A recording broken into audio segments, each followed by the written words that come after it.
صلی اللہ علیہ وسلم کا ذکر کرنا، کس کا؟ رب کا، آپ کا، رب کا ذکر کرنا۔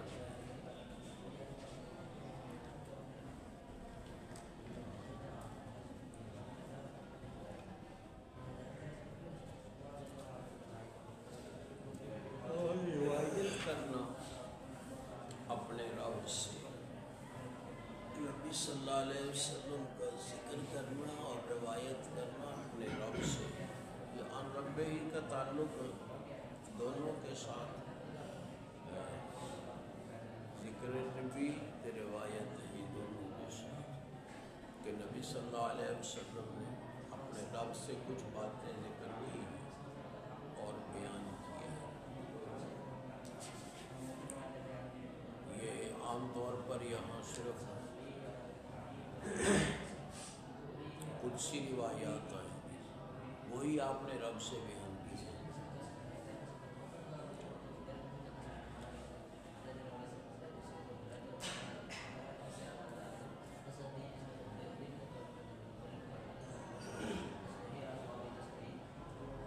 مطلب یہ ہے کہ اللہ کے نبی صلی اللہ علیہ وسلم نے اللہ تعالیٰ سے قرآن کے علاوہ بھی بیان کی ہے، قرآن کے علاوہ۔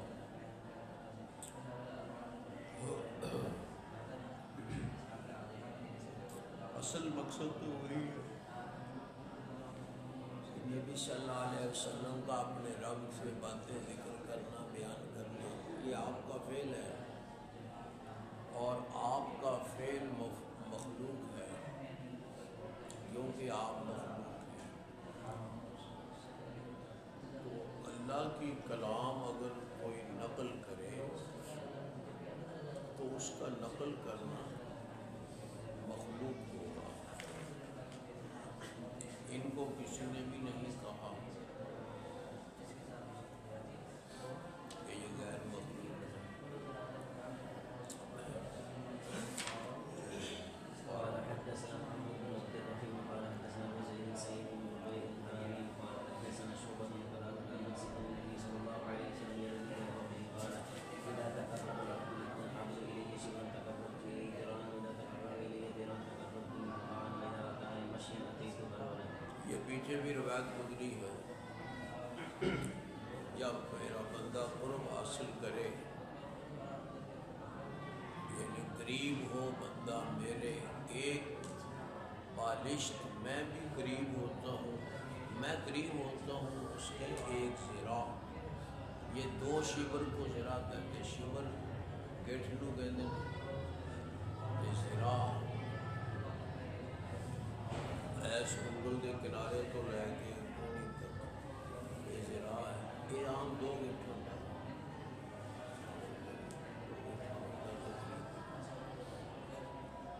وَإِذَا تَقَرَّبَ إِلَيَّ ذِرَاعًا، جب وہ قرب حاصل کرے میرا ایک ذراع، یعنی قریب ہو میرے ایک ذراع، میں اس سے قریب ہوتا ہوں ایک با دونوں ہاتھ کھول لیے جائیں ایسے، یہ ہے بات، دونوں ہاتھ کھول لیے جائیں۔ ویسے تو یہ 4 ہاتھ بڑھ جاتے ہیں، ایک ہاتھ سے آ بڑھ گئے تو ایک اے بڑھ گئے، ایک اے 2 اے 3 اے 4، لیکن عام کو کس طرح میں 2 ہاتھ ہی کیا ہے، کیونکہ 2 ہاتھ ہی ہوتے ہیں، 4 تو ہوتے ہیں۔ 2 ہاتھ کھولنے کا مطلب یہ ہے جب میرے آئے قریب چل کر تو میں اس کے پاس آتا ہوں بھاگ کر۔ یہ سارا کچھ جو ہے یہ تشبیہن ہے، ورنہ اللہ کا قرب مکانی حاصل نہیں ہوتا، مرتبے اور درجے کے لحاظ سے حاصل ہوتا۔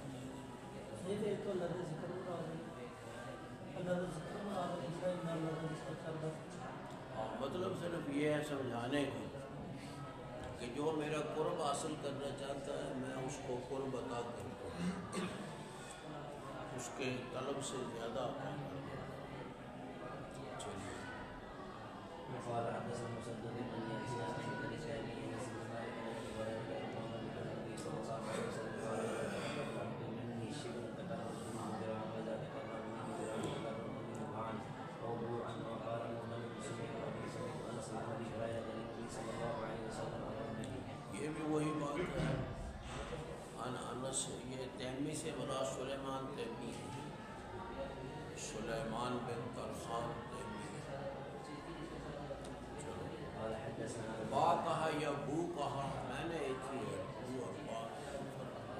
حدثنا آدم قال حدثنا شعبة قال حدثنا محمد بن زياد قال سمعت أبا هريرة عن النبي صلى الله عليه وسلم يروي عن ربه قال لكل عمل كفارة والصوم لي وأنا أجزي ولا أكل خمس صائم أطيب عند الله الرحيم.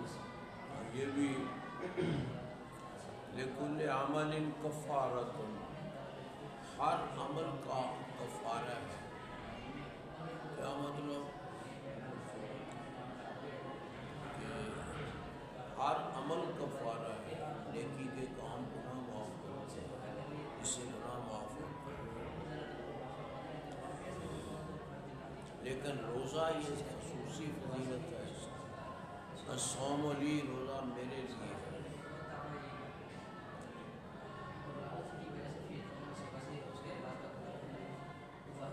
وَأَنَا أَجْزِي بِهِ، اور میں ہی اس کا بدلہ دیتا ہوں.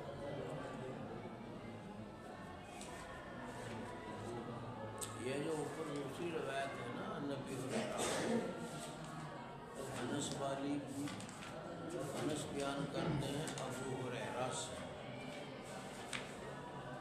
سب سے اوپر تو انس ہے نا، پھر انس نبی ہریرہ ہے. تو گویا ایک سند اس کی یہ ہے. بات وہی ہے کہ اللہ فرماتے ہیں، یہ نہیں کہ نبی علیہ السلام نے ربما ذکر اللہ، کبھی اس نے ذکر کیا نبی کا. ایک قول ہے کہ اللہ کا ہے، نبی کا قول نہیں. یعنی نبی نہیں کہہ رہے میرے قریب ہوئے جگہ شمر میں نہیں، اللہ ہی کہہ رہے ہیں. یعنی یہ روایت بھی اللہ کی طرف سے یہاں رب ہی یہاں بھی موجود ہے، کیونکہ پچھلی روایت کو ہی بیان کر رہا ہے.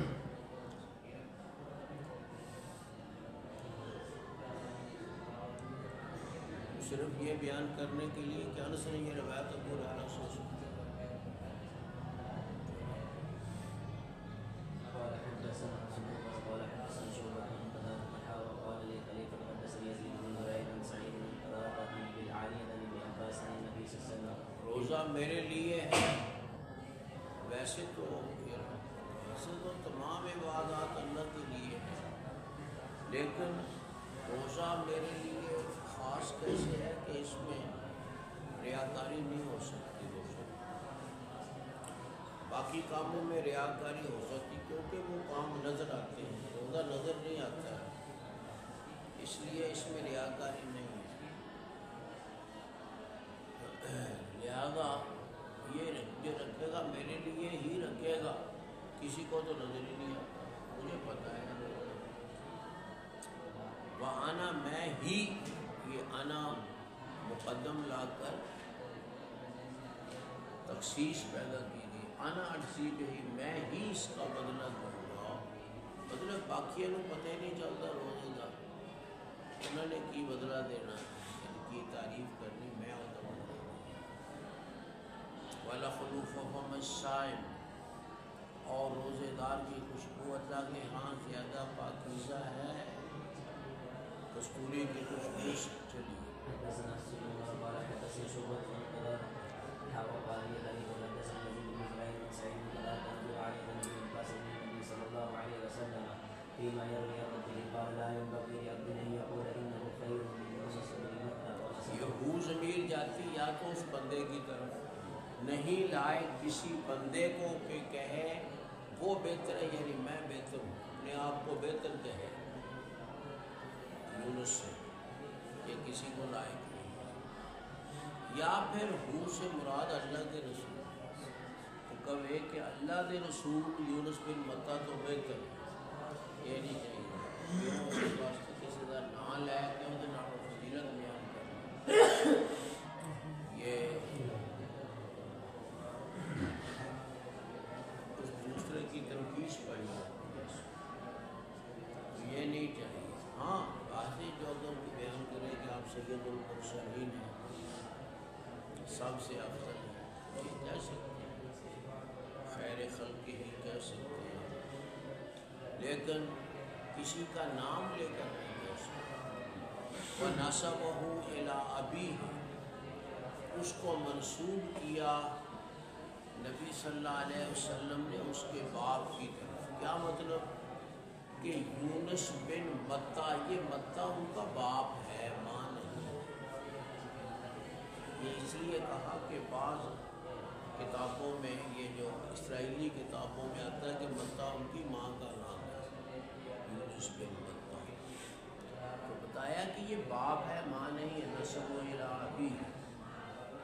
بعض نے اس کا معنی الٹ کر دیا ہے، وہ کہتے ہیں کہ متہ ماں کا نام ہے، اس کا مطلب یہ ہے کہ اللہ کے نبی نے اس کی نسبت اس کے باپ کے طرف کی تھی، میں بھول گیا اس لیے میں نے ماں کی طرف کر دی، مجھے باپ کا نام بھول گیا اس لیے میں نے ماں کی طرف کر دی۔ بعد نے یہ معنی بھی لیا، لیکن وہ معنی بعید ہے۔ صحیح معنی پہلا ہے کہ متہ ان کے باپ کا نام ہے، ماں کا نام نہیں۔ کسی کی ماں کا نام بلا وجہ نہیں لے سکتے۔ حضرت عیسیٰ علیہ السلام کو عیسیٰ بن مریم کہا تو ان کا باپ ہے نہیں، یہ ان کے تو باپ تھے، تو پھر کیا وجہ ہے ان کو نسبت ماں کی طرف قال حدثنا احمد بن خالد قال حدثنا شبابة قال حدثنا شعبة بن معاوية بن قرة عن عبد الله بن مغفل البزني قال رأيت رسول الله صلى الله عليه وسلم يوم الفتح على ناقة له يقرأ سورة الفتح أو من سورة الفتح قال فرجع فيها ثم قرأ معاوية يحكي قراءة من المغفل وقال لولا أن يجتمع الناس عليكم لرجعت كما رجعت المغفل يحكي عن النبي صلى الله عليه وسلم فقلت لمعاوية كيف كان الترجيع قال میں نے دیکھا اللہ کے رسول صلی اللہ علیہ وسلم فتح مکہ کے دن اپنی اونٹنی پر پڑھ رہے تھے سورہ فتح، سورہ فتح پڑھ رہے تھے یا سورہ فتح سے پڑھ رہے تھے، یعنی کچھ ہے کہ پڑھی سورہ فتح کی، مین کا معنی یہ ہے تمیز کے لیے۔ فرجع فیہا، اس میں اپنے تکرار کیا، تکرار کا ترجیح کی، ترجیح کا مطلب کہ آواز لوٹانا، آواز لوٹانا، آ آ آ آ۔ تو کیا یہ قصدن پڑھتے ترجیح کرتے تھے آپ، یا اونٹ پر چڑھنے، اونٹ کے چلنے کی وجہ سے ترجیح ہوتی ہے؟ کوئی اونٹنی چلتا ہے تو چلنا حرکت ہوتی ہے کہ آواز پھر وہ بندے کی آپ کی دونوں کا امکان ہے کہ آپ نے قصدن ترجیح کی یا اونٹ کے چلنے کی وجہ سے ترجیح کا ماحول پیدا ہوا۔ پھر معاویہ نے پڑھا، نقل کرتے تھے ابن مغفل کی قرات میں بھی اینج پڑھ کے دسیا ہو، اور کہنے لگے اگر یہ نہ خطرہ نہ ہو کہ لوگ جمع ہو جائیں گے تو میں ترجیح کروں جیسے ابن مغفل نے ترجیح کی، آپ کی نقل کروں۔ میں نے معاویہ سے کہا کیسے تھی ان کی ترجیح، انہیں ترجیح کیسی تھی؟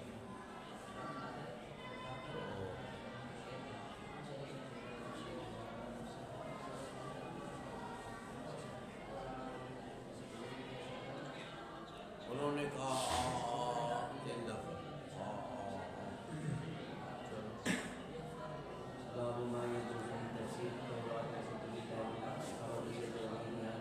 جائز ہے تفسیر کرنا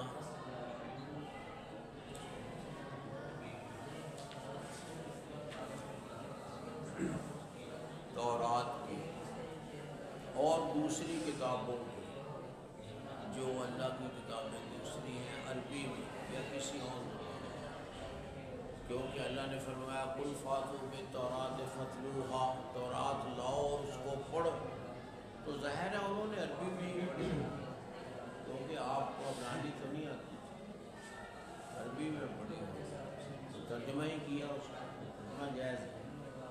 تو یہ اگر اور کتابوں کا ترجمہ ہو سکتا ہے تو قرآن کا ترجمہ بھی ہو سکتا ہے، تفسیر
ہاں جی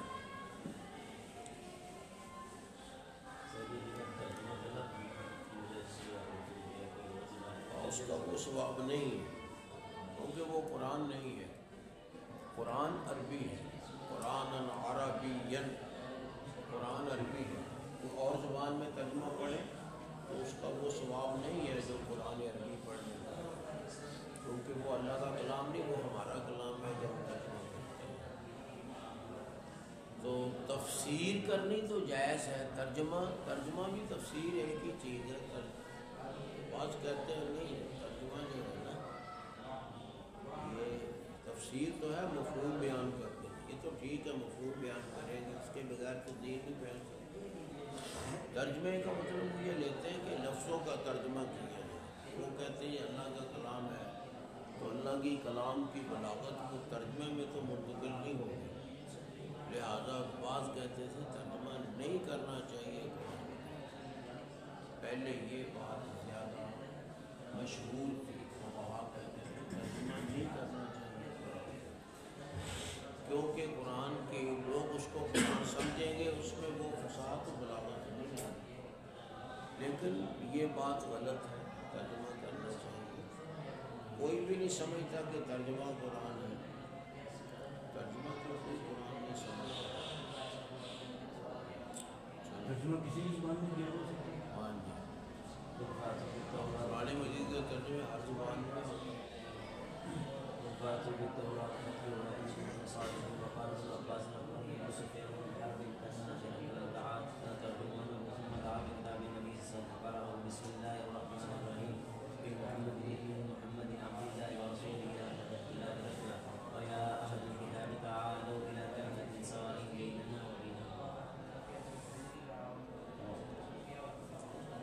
آپ نے یہ لکھ کر ایت بھیجی تھی، ظاہر ہے ترجمان نے پڑھی، ترجمان نے ترجمہ کیا ہوگا، کیونکہ ہرقل تو عربی نہیں جانتا ہوگا تبھی ترجمان کو بلایا نا، لہٰذا ترجمہ کرنا جائز ہوگا۔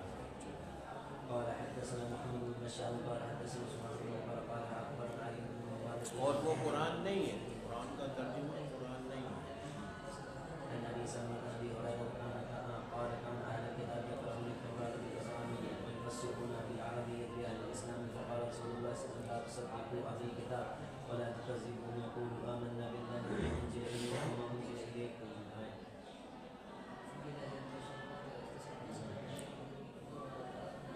اس میں بھی یہی اہل کتاب پڑھتے تھے تورات عبرانی میں، پھر اس کی تفسیر کرتے تھے عربی میں، تو اسی طرح عربی کو عبرانی میں پڑھتے تھے۔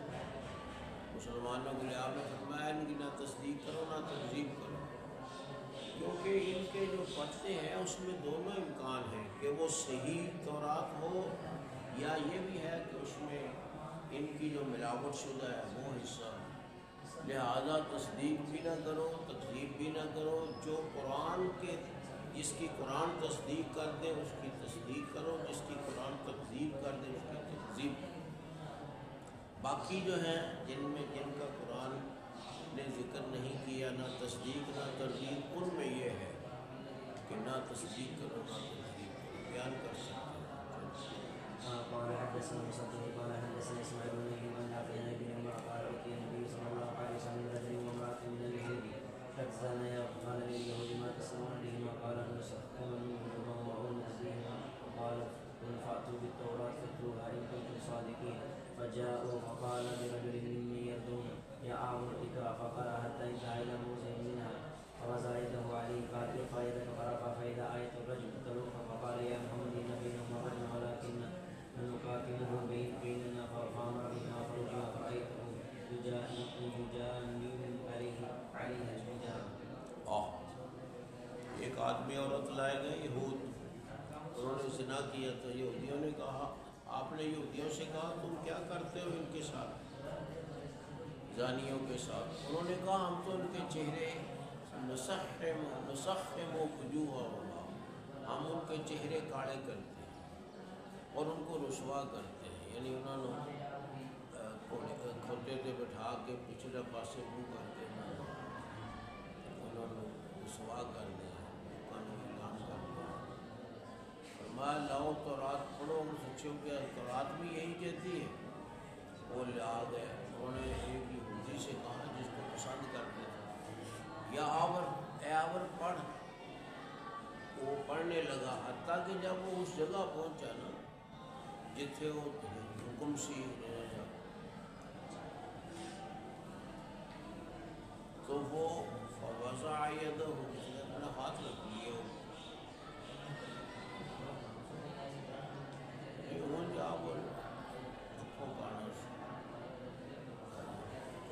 انہوں نے لوگ غصہ نہیں سی کرتے کہ کانے میں کھانا کہا تھا، انہیں نمونہ کہتا یا کسی لگڑے کو لگڑا کہتا، اپنے استادہ کو یہ نہیں کہتے آمش میں آرج عبدالرحمن بن حرمز آرج حدثنا الآرج، ہمیں بیان کی آرج وہ اسی غصہ کر دے، کوئی حرج نہیں اگر کسی نو اس طرح کیا جائے وہی پہچان واسطے، اس تو بغیر پہچان نہ ہوتی ہو، پہچان واسطے کو تو حرج نہیں، تحقیر واسطے کو تو فرمایا۔ تو قالا، اس نے کہا، کس نے؟ عبداللہ بن سلام نے کہا، بعد بیتن شراحت، انہوں نے کہا ارفع یدک، اپنا ہاتھ اٹھا۔ ہاتھ اٹھایا تو اس پہ رجم کی عید نظر آ رہی، ہو واضح تھی، نظر آ رہی تھی۔ تو پھر اس نے مانا، اس نے کہا محمد صلی اللہ علیہ وسلم ہم پہ رجم ہے، یعنی حکم ہے، لیکن ہم اس کو چھپاتے ہیں آپس میں، یہ کام اوکھا رجم کرنے سے، اس واسطے اسی دس دیں حکم دیا آپ نے دونوں کے بارے میں ان کو رجم کیا ہے۔ یہ ہوں رجم انہوں نے کیا شریعت اسلامیہ دے ذات کیتا ہے، اس گل وچ اختلاف ہے کہ کافراں دے مقدمات و اسلامی سزاواں دے حساب نال یا انہاں دا الگ حساب ہے۔ مثلا رجم واسطے محسن ہونا شرط، محسن ہوئے تے محسن دے واسطے چند شرطاں لاؤندے، مسلمان ہونا، مسلمان ہونا، شادی شدہ ہونا۔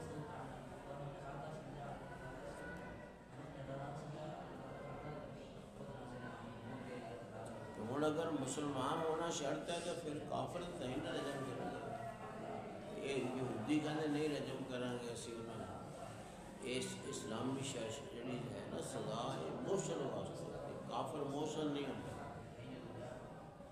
وہ کہتے ہیں اتنے جڑا آپ نے رجم کیتا تورات دی حکم دی وجہ انہوں دی کتاب تورات چ مل گیا۔ اگر شادی شدہ زنا کردہ رجم کرنا، اگر پارا کرنا پورے اسے اگر ایک بندہ مثال شادی تو ہو گئی تو اس کے بعد طلاق ہو گئی تو اس نے ایک گناہ کی، آپ تو شادی شدہ ہی ہے، تو حد شادی شدہ نہیں ہے، ہاں تو بول رہی ہے یا شادی ہوئی اپنی بھی اپنے ہوں یہ نہیں بھی طلاق دیتی تو غیر شادی شدہ ہو گئی۔ باب قول النبی صلی اللہ علیہ وسلم النائر بالقرآن مع السفرة الكرام البررة۔ فرأیت میں نے دیکھا اس کو، کس کو؟ جو آدمی تھا یہودی، جانے علیہا، وہ ڈھانپتا تھا عورت کو، یعنی عورت پہ اپنے آپ کو ڈالتا تھا، پتھروں سے بچاتا تھا، اس کہنے کو جانے والے حل اجارہ، اس پر لیٹ کر اسے پتھروں سے بچاتا تھا باب قول النبی صلی اللہ علیہ کہ وسلم میں نو لگ جانی نہ لگا۔ النائر بالقرآن مع السفرة الكرام البررة وزين القرآن۔ تو یہ جو تھا نا پڑھنے والا، اس کا نام بھی عبداللہ تھا، عبداللہ بن سوریہ اسے کہتے تھے، پڑھنے والا عبداللہ بن سوریہ تھا، وہ آور تھا، اور یہ کہنے والا کے ہاتھ اٹھا یہ عبداللہ بن سلام ہے۔ اس کا تفصیل اس سے پہلے آ چکی ہے، اگرچہ یہاں صراحت نہیں ہے۔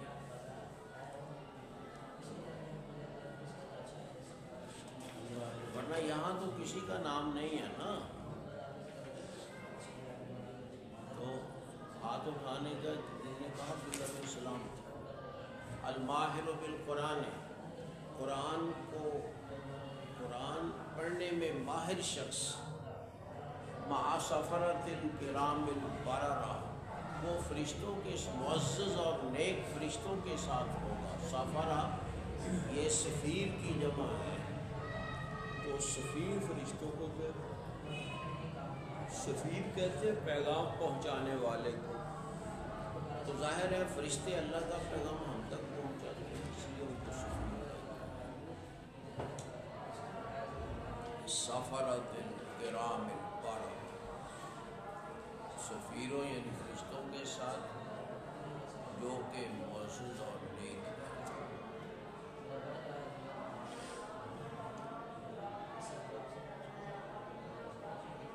اچھی طرح قرآن پڑھنا یہ بہت بلند درجہ ہے۔ زین، ہاں اتنی بات ہے جس کو نہیں پڑھنا آتا بیچارہ پڑھتا ہے، اس کو بھی اللہ ثواب تو عطا کرتے ہیں، ڈبل ثواب، پڑھنے کا بھی اور اس کے مشقت کا بھی، جو بڑی مشکل سے پڑھتا ہے قرآن۔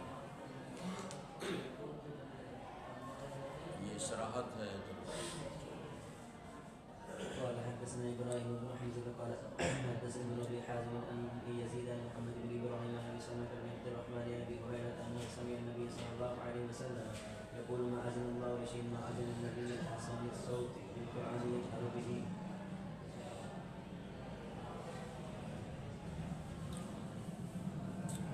فرمایا زینوا القرآن باصواتکم، یہ آیت ہے قرآن کو مزین کرو اپنی آوازوں کے ساتھ، یہ مطلب اچھی آواز نال اچھے کو اچھا پڑھنے کی کوشش کرو، اچھی طرح پڑھو۔ ما اذن اللہ لشیء، اللہ نے نہیں کان لگایا کسی چیز کی طرف، ما اذن، یہ ما مصدری ہے، یعنی جس قدر کان لگایا نبی کی طرف جو اچھی آواز سے قرآن پڑھتا ہے، اونچی آواز، یہ اونچی پڑھنا، اچھی آواز سے پڑھنا، یہ پڑھنے والے کا فعل ہے، تو یہ مخلوق ہے۔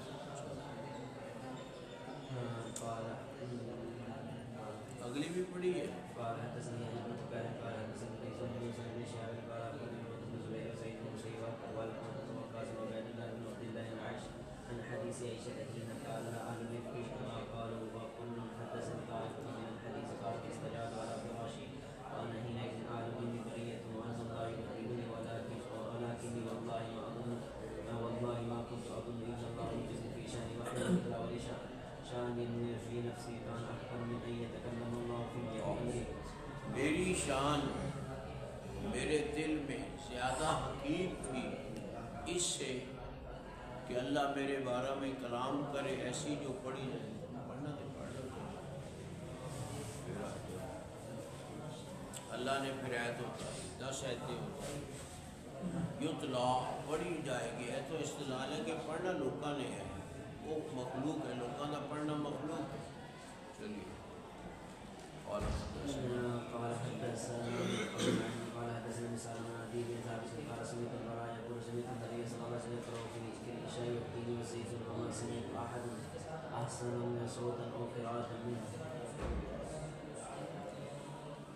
سورہ 3 بجے۔ قال حدثنا جابر بن حامد قال حدثنا هشام عن ابي بشر سعيد. اب یہ احسن و صوتن اللہ کے رسول کی صفت ہے۔ عن ابن عباس قال كان النبي صلى الله عليه وسلم يتوارى من مكة وكان يرفع صوته فإذا سمعه المشركون سبوا القرآن ومن جاء به قال الله للنبي صلى الله عليه وسلم ولا تجهر بصلاتك ولا تخافت بها.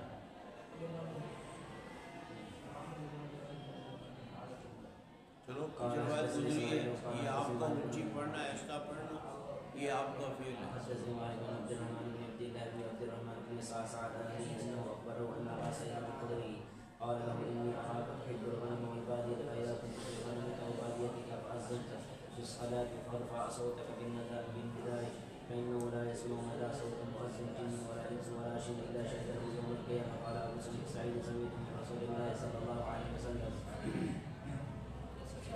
قال حدثنا قبيصة قال حدثنا سفيان بن منصور ان اراک تحب الغنم، آپ نے ابو سعید خدری سے کہا نہیں،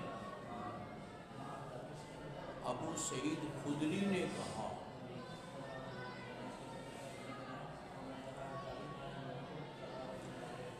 عبد الرحمن کے باپ عبداللہ بن عبد الرحمن بن ابیسہ سے کہ میں تجھے دیکھتا ہوں تو محبت رکھتا ہے بکریوں سے اور صحرا سے، یعنی تو بہت چنگا سمجھنا صحرا میں چلن پھرن اور بکریاں چرون، لہذا جب تو اپنے بکریوں میں ہو یا اپنے صحرا میں ہو، نماز کی اذان کہے تو بلند آواز سے اذان کہے۔ یہ بلند آواز سے کہنا، ایسا کہنا، یہ بندے کا فعل ہے، مؤذن کا فعل ہے، مخلوق ہے۔ نہیں سنتا مؤذن جسم و مدہ صوت المؤذن، نہیں سنتا مؤذن کی اذان کے انتہا تک کوئی بھی جن، نہ کوئی انسان، نہ کوئی اور چیز، مگر وہ قیامت کے دن گواہی دے گا۔ ابو سعید نے کہا میں نے یہ بات سنی ہے اللہ کے رسول صلی اللہ علیہ وسلم۔ قال حدثنا قبيصة بن قبيصة قال حدثنا سفيان بن منصور عن عائشة قال كان النبي صلى الله عليه وسلم يقرأ القرآن ورأسه في حجر وأنا حائض فأرى فقرأوا ما تيسر من القرآن۔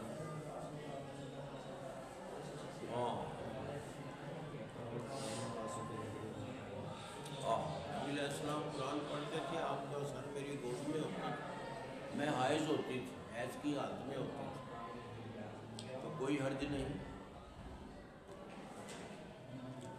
وہ مخفی چیز ہے۔ ہاں ظاہر جہاں نجاست ہو وہاں نہیں پڑھنا چاہیے۔ اللہ کا فرمان فقرؤ ما تیسر منہ، پڑھو جو آسان ہو اس سے، جڑا جنہ پڑھ سکتے ہو، یہ مطلب ہے۔ قال حدثنا يحيى بن بكير قال حدثنا ليس بن خالد بن هشام قال حدثنا عروة بن الزبير أن أبي سلمة بن مخرمة عبد الرحمن بن عبد القاري حدثه أنه سمع عمر بن الخطاب يقول سمعت هشام بن حكيم يقرأ سورة الفرقان في حياة رسول الله صلى الله عليه وسلم فاستمتعت بقراءته فإذا هو يقرأ على حروف كثيرة لم يقرأنيها رسول الله صلى الله عليه وسلم فقدت أصابعه في الصلاة فتصبرت حتى سلم فلقبته بردائه فقلت من أقرأك هذه السورة؟ تصبر تو میں نے بڑی مشکل سے روکا اپنے آپ، فلقبته بردائه حتیٰ کہ اس نے سلام پھیرا، فلببته بردائه، میں نے اس کے گلے میں اس کی چادر ڈال کر اس کو کھینچا یا گھسیٹا۔ میں نے کہا کس نے تجھے یہ قرآن پڑھایا؟ قرآن تینوں کے نے پڑھائی، نہ سورت تینوں کے نے پڑھائی ہے قرآن؟ میں نے کہا مجھے اللہ کے رسول نے پڑھائی۔ میں نے کہا تو جھوٹ بولتا ہے، تینوں آپ نے نہیں پڑھائی۔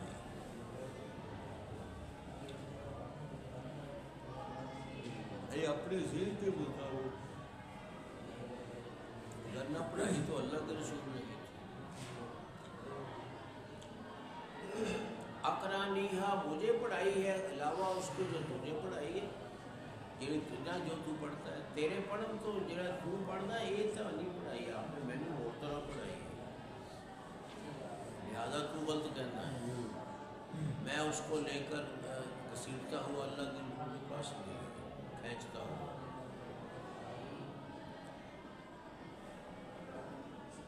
میں نے کہا جی میں نے سنا اس کو پڑھتے ہوئے سورہ فرقان ایسے حروف پر جو آپ نے مجھے نہیں پڑھائے، اور میں چھوڑ اس کو، میری چھٹ پہلے ان پڑھن دے۔ ہاں شام پڑھے ہے شام، میں نے پڑھی وہی کرا جو سنی۔ اللہ کے رسول نے فرمایا بالکل ایسی ہوتی ہے،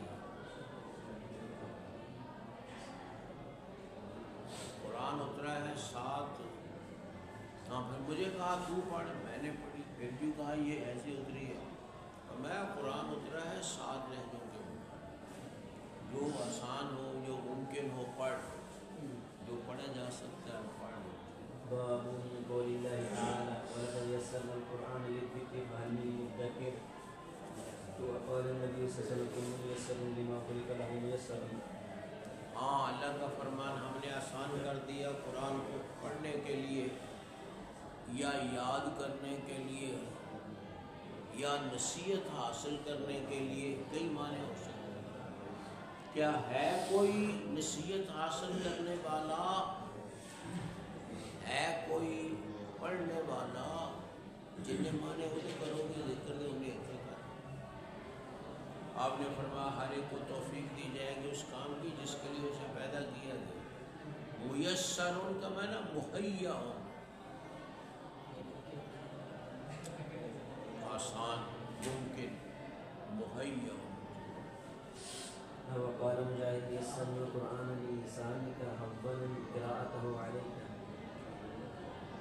قال حدثنا امام قال حدثنا عبد الوارث قال حدثنا يزيد حدثنا مطرف بن عبد الله ان عمر ان قال قلت يا رسول الله فيما يعمل العامل قال كل يسر لما خلق له. اور ہم کس بنا پر عمل کرتے ہیں عمل کرنے والے؟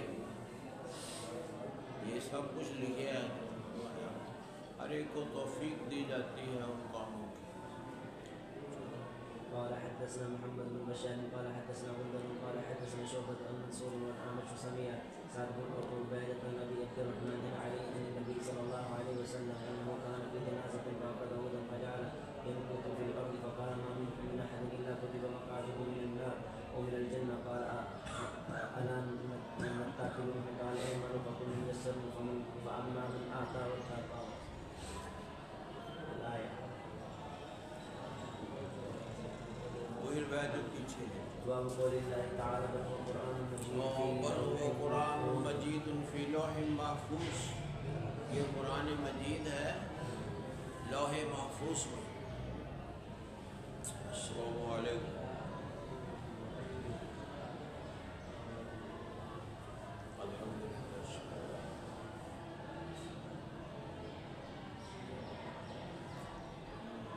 اچھا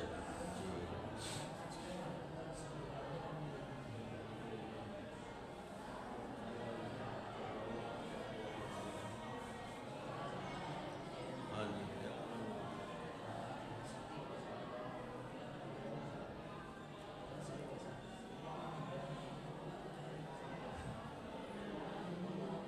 لیکن وہ پڑھنا طے نہیں نہ کرنا ورنہ پھر وہ آ گیا. کیونکہ میں جوں تک اتوں کا خطیب نہ گل کرے ادوں تک نہیں طے کری.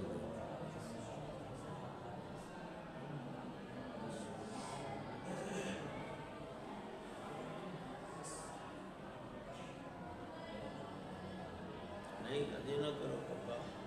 وہی وجہ یہ ہے بھی یہ جمعہ میں اتنے پڑھانا ہے، اگلا پھر اپنے چک بھی پڑھانا ہے، اتنے بھی پڑھانا پہنتا کوئی نہ کوئی. کہ اس کو اگلے سارے دیتے ہوئے نے رمضان تک. رمضان تو بعد کوئی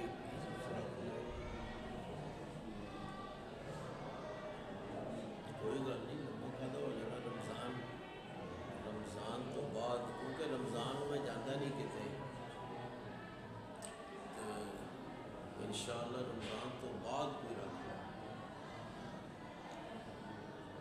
جڑے آ گئے نا پھر جب رمضان گزرے گا تو پھر تھی طے کر کے میں دستے تو وہ بھی رکھ لو.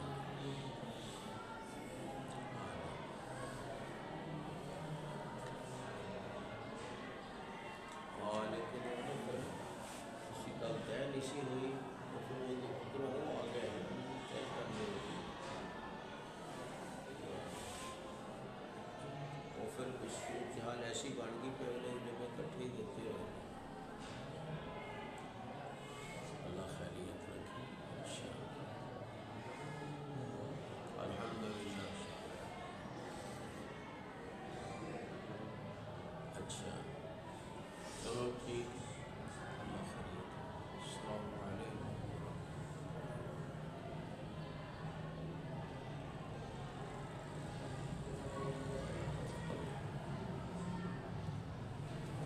ہاں جی. بل ہوا قرآن مجید فی لوح محفوظ. محفوظ یہ لوح کی صفت ہے، یعنی ایک لوح میں جو محفوظ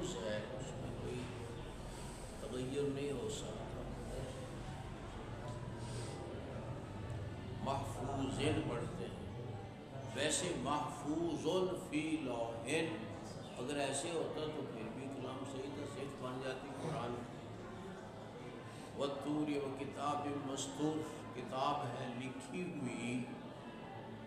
قتادہ نے کہا مستور کا معنی ہے مکتوب، ساتر یستروں کا معنی یہ خطوط لکھتے ہیں ام الکتاب۔ ام الکتاب جملۃ الکتاب و اصل ہی، اصل کتاب، ام الکتاب اصل کتاب کیڑی؟ لوہے، جس کو ہم لوہے محفوظ کہتے ہیں، وہ یہی ہے۔ ما یلفظ من قول، نہیں بولتا کوئی یعنی کوئی کلمہ، ما یتکلم من شیء الا کتب، لکھا جاتا ہے۔ تو یہ جو بولنا ہے یہ بندے کا فعل ہے، چاہے قرآن پڑھے یا کچھ اور۔ ابن عباس نے کہا یکتب الخیر والشر، لکھا جاتا ہے خیر بھی شر بھی، جڑا کلمہ خیر وہ بھی لکھا جاتا ہے، جڑا شر ہے وہ بھی لکھا جاتا ہے۔ یحرفون یزیلون، یحرفون معنی زائل کر دینا، ختم کر دینا، جنہوں مٹا دینا کہتے ہیں۔ کہتا ہے جنہی وہ تعریف کر دے سی لیسا احد یزیل لفظ کتاب من کتب اللہ عز وجل، کوئی شخص اللہ کی کتاب میں سے کسی کتاب کے لفظوں کو زائل نہیں کر سکتا۔ وَلَكِنَّهُمْ يُحَرِّفُونَهُ یعنی يَتَأَوَّلُونَهُ عَنْ غَيْرِ تَأْوِيلِهِ، لیکن وہ اس میں تعریف کرتے تھے کیسے کہ اس کو اس کے مطلب بتاتے تھے، اس کا حقیقی مطلب کے علاوہ تعبیر کرتے تھے۔ یعنی امام بخاری رحمہ اللہ کا خیال یہ ہے کہ انہوں نے کتابت لفظی تعریف نہیں کی تھی بلکہ معنوی تعریف کی تھی، جدوں کے بعد دوسرے شواہد تو معلوم ہو گیا کہ وہ لفظاً بھی بدل گیا۔ بخاری یحرفون من یتأولونہ عن غیر تعبیل، اس کی غلط تعبیلیں کرتے تھے۔ دراستہم ان کنا عن دراستہم لغافلین، دراستہم تلاوتہم کی تلاوت سے، ان کا فعل ہے واعیہ یاد رکھنے والا دل، واعیہ واعیہ این کے ساتھ، واعیہ تعیہ واعیہ تعیہ، تحفظها یاد رکھنا۔ وَأُوحِيَ إِلَيَّ هَٰذَا الْقُرْآنُ لِأُنذِرَكُم بِهِ، میری طرف یہ قرآن وحی کیا گیا کہ تمہیں ڈراؤں، تم سے مراد اہل مکہ، اور جس کو بھی یہ قرآن پہنچے فَهُوَ لَهُ نَذِيرٌ، وہ اس کو ڈرانے والا ہے۔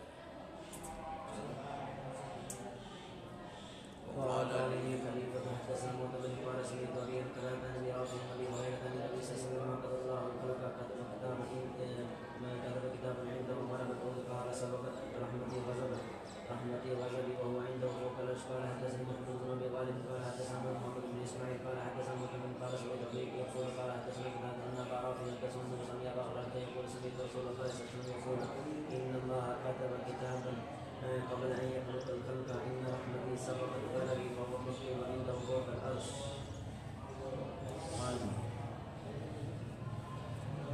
اللہ نے لکھی ایک تحریر مخلوق کو پیدا کرنے سے پہلے کیا کہ میری رحمت میرے غصے پہ غالب ہے، یہ چیز لکھی ہے اللہ کے عرش کی۔ قال باب قول الله تعالى والله خلقكم وما تعمل إنا كل شيء خلقناه بقدر وقال المصدق، اللہ کا قول فرمان واللہ خلقکم وما تعملون، اللہ نے تم کو پیدا کیا، وما تعملون ادھر ایک کئی معنی کیتے گئے نے، ایک ہے کہ اللہ نے تمہیں پیدا کیا اور تمہارے عمل کو بھی بچایا، فعال عباد خلق اللہ، وما تعملون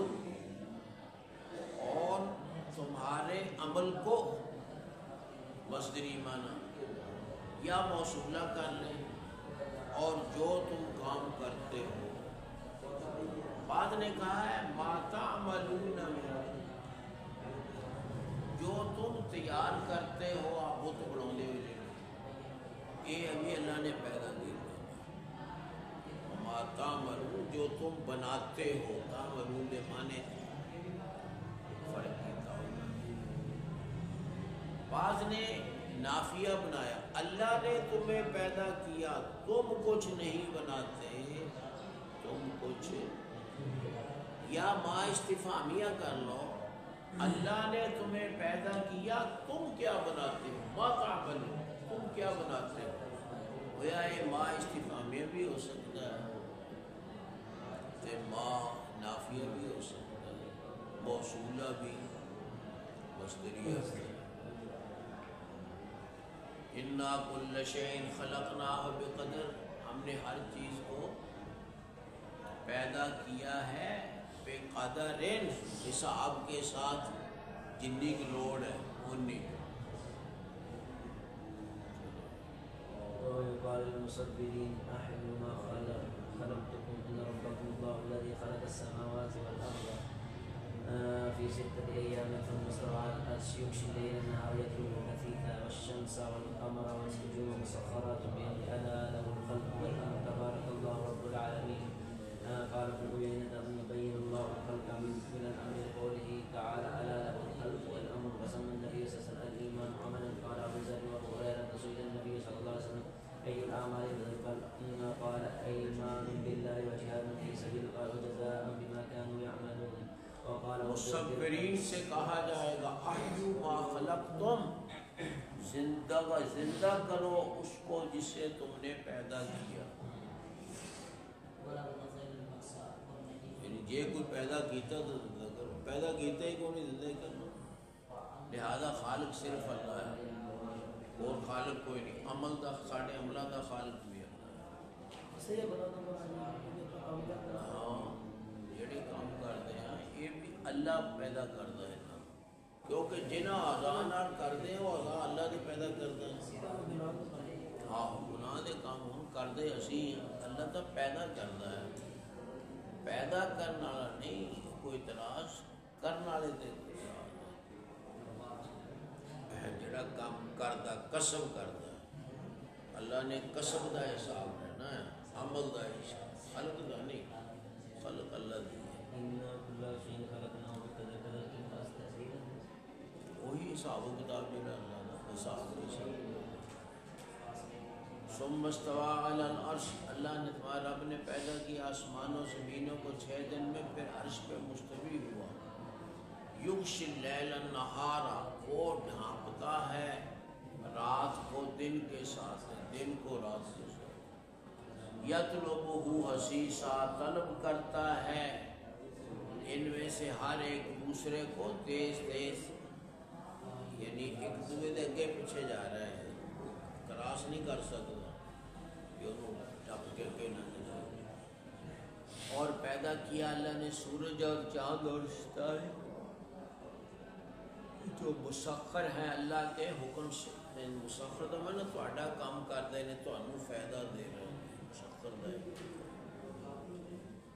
ظاہر ہے سورج چاند جو کر رہے ساڑھے ہی فائدہ ہے، اور تو فائدہ کوئی. الا لہ الخلق والامر، خبردار اسی کے لیے ہے خلق اور اسی کے لیے ہے امر. پیدا بھی اللہ کرتا ہے تو حکم دین دے اختیار بھی اللہ کرتا ہے. بابرکت ہے اللہ رب العالمین. ابن عیینہ نے کہا بین اللہ خلق من الامر، اللہ نے خلق کو امر سے الگ کیا ہے. اور خلق اے مخلوق ہے، امر اے کلام ہے. اللہ نے خلق کو امر سے الگ بیان کیا ہے. الا لہ الخلق والامر کہہ کے نبی صلی اللہ علیہ وسلم نے ایمان عمل کو کہا ہے، ایمان کو بھی عمل کہا ہے، ایمان کو بھی عمل کہا ہے. دلیل ابو ذر ابو ہریرہ نے کہا آپ سے پوچھا گیا کون سا عمل افضل ہے، تو آپ نے فرمایا اللہ پہ ایمان لانا، اس کے راستے میں جہاد کرنا. تو یہ عمل دے جواب ایمان آیا، تو پھر ایمان بھی عمل ہوا، جزام بما کانوا یعملون، جو وہ عمل کرتے تھے۔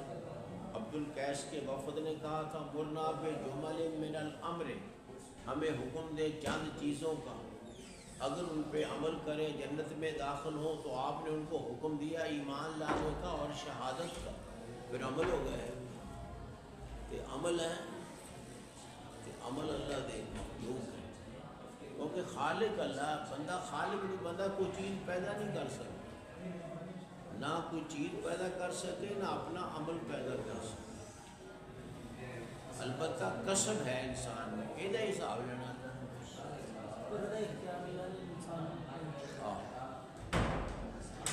قسم کا اختیار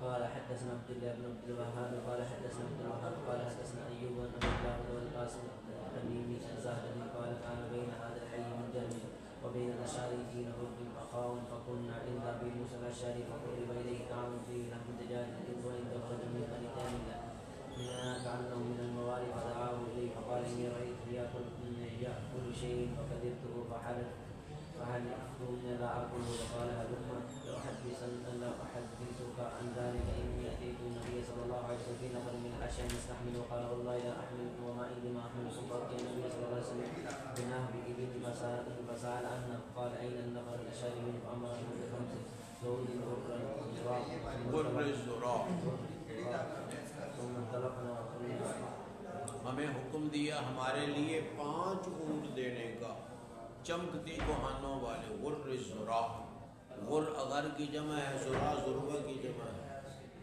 زرا ذروہ چوٹی کو، اونچی جگہ کو، کوہان کو، کوہان بھی اونچی ہوتی ہے۔ چلو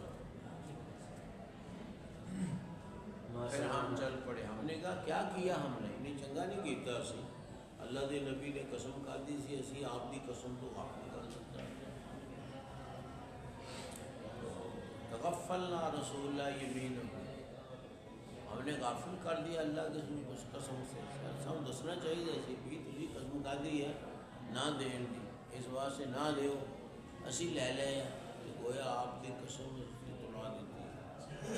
چلو خدا کی قسم ہم کبھی کامیاب نہیں ہو سکتے۔ پھر ہم دوبارہ آئے، ہم نے ان سے کہا، اسی آ کے مڑ کے دسیا بھی نہیں، تو اسی قسم کھا دی سی نہیں دینا ہے گا، دیتے نے تھوڑی قسم ٹوٹ جائے گی۔